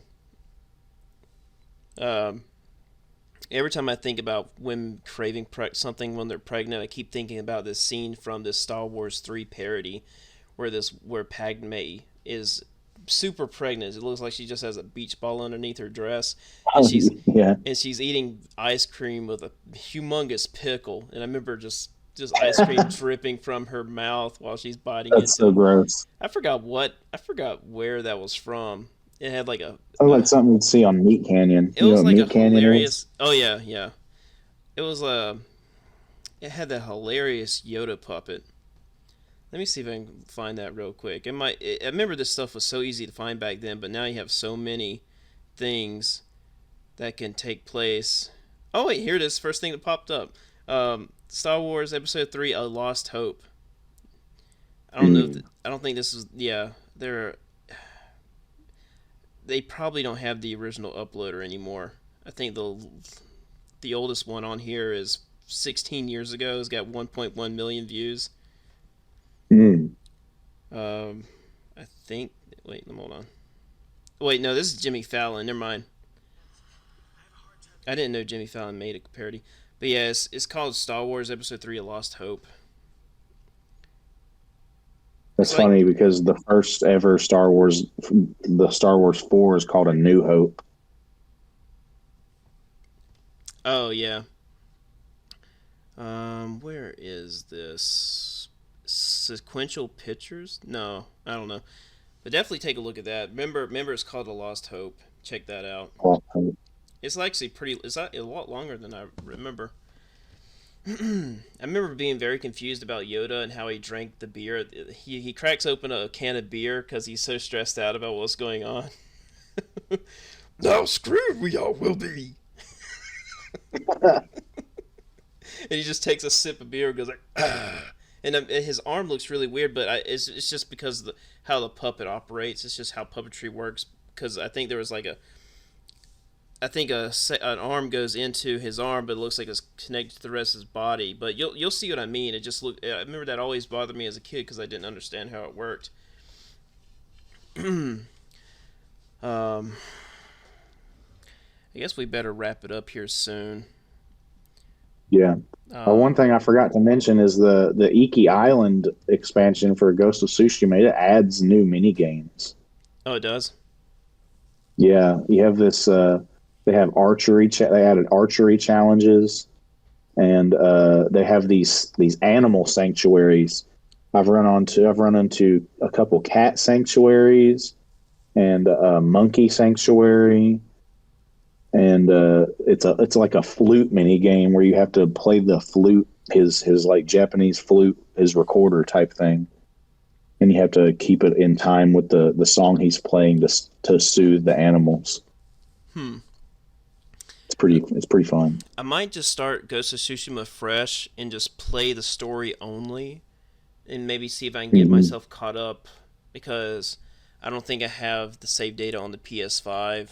But I don't know. It's really hard to say that because the story, I don't know. I can skip cutscenes, but then you got the dialogue that I have to worry about. But I don't remember there being too much dialogue, not like to the level of Horizon Zero Dawn or Final Fantasy 16. So it might not be I that mean, bad. there's definitely. Oh yeah, I forgot about this one. This mini game, they added these shrines where they it gives you a riddle, and you have to solve the riddle in order to complete the mini game. Hmm. And and both of the shrines that I've found are actually callbacks to other PlayStation games. Oh. I found the first one I found was a callback to Horizon Forbidden West because Iki Island came out like right around Forbidden West releasing, I think, and or something like that. And so, oh, it was so cool. Uh, Once I solved the riddle, these animations popped up that were like right out of Horizon, and it was like, holy shit, that was so cool. What is these Horizon animations and lights and colors and things like that doing in Ghost of Tsushima? It's so cool. And then the second one I found is a Bloodborne one, Ooh.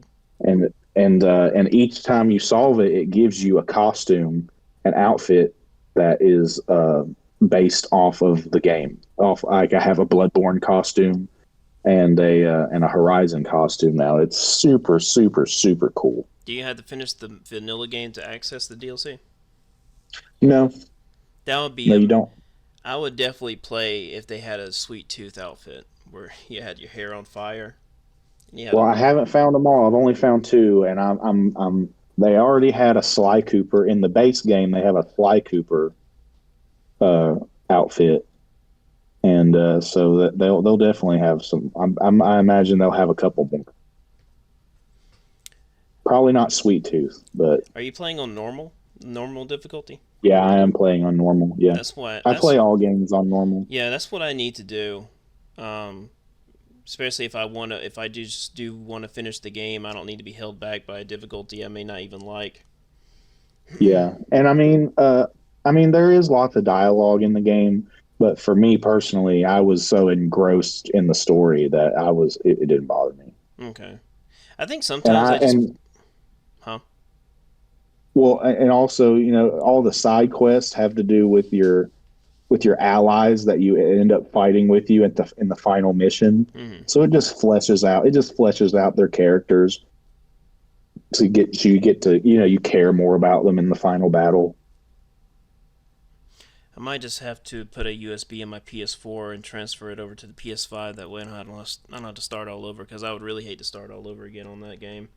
It should transfer automatically. Mine did. Well, I don't My have. PS4 saved it. See, I don't have cloud saves anymore, so I gotta Oh, do that's right. everything That's right. manually. Yeah.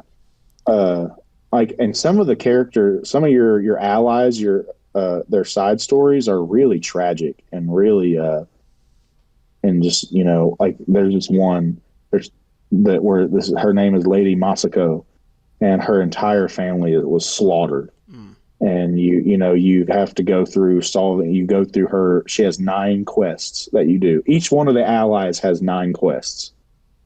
And you have to go through basically trying to figure out who was responsible for her family being butchered. And she's the last person alive in her whole family. Her husband dies with you at the very beginning of the game when the Mongols first invade. So she's just she's a very tragic character, and her ending is not happy. Mm. And another one, this guy, he's a monk, and his brother is a guardian monk or a warrior monk, and he gets killed by the Mongols, and he goes on this this tour, not really of revenge. It turns into revenge at the end of his quest, but it's also not a very happy ending. And it's just I don't know. I think it's really well done, and it's just added to the game for me. Yeah, definitely. If I can fall in love with Ghost of Tsushima, that'd be spectacular. That way, I can get hyped for the second one. That's what I want. That's the. Right. Yeah, because I'm hoping, because supposedly one of the rumors that's been going around is that they're going to have some sort of event, whether it be, they don't know, nobody knows if it's going to be a state of play or a showcase, but they're supposed to have some sort of event in May. So really hoping we get a Ghost of Tsushima 2 announcement. We don't even have to have a release date. I don't even care. Just announce that the game is being made. And maybe a short teaser trailer. But I think that the case, I think we have a good chance of that happening, because I think the PC port also comes out either this month or next month. So it would make sense that they would announce the sequel right on the heels of the PC port releasing, because you're getting new eyes on the game. Okay. Sounds good. So, you're going to get these PC guys into playing the first game, and then right after they're playing the first game, you drop a trailer for the second game. Maybe it'll entice them to buy a PS5 and play it day one. All right. Well, on that, we'll go ahead and wrap up. By the way, if you can, please watch both seasons of Invincible so we can talk about it next time. Yeah, I'll try to watch that. I haven't been watching a whole lot lately, but it's been something that's been on my radar for a little while now. I think once you get started, you won't be able to stop, because it is so interesting what's going on. They got so many things layered on top of each other, because I know whenever I'm watching the show, I'm like, man, this conflict is over with, but you still got this going on, and then they don't address it again. I'm like, oh man, when did they go? And then the next season comes around, and you're like, oh yeah, that's right, that was going on, and that was a really big deal. Yeah. But all right, I appreciate you coming on, and hopefully the audio keeps intact. Man. We'll try to hopefully jump back on next Friday, and hopefully Alex is not too busy and he can join us, and we can talk about Pacific Drive, and I'll definitely have a lot more hours underneath my belt, and maybe my baby will be here. Hey, heck yeah. Y'all stay vigilant for that. Good luck. All right, well, I'll see you later. Appreciate it. Talk to you later, buddy. All right, bye. Peace.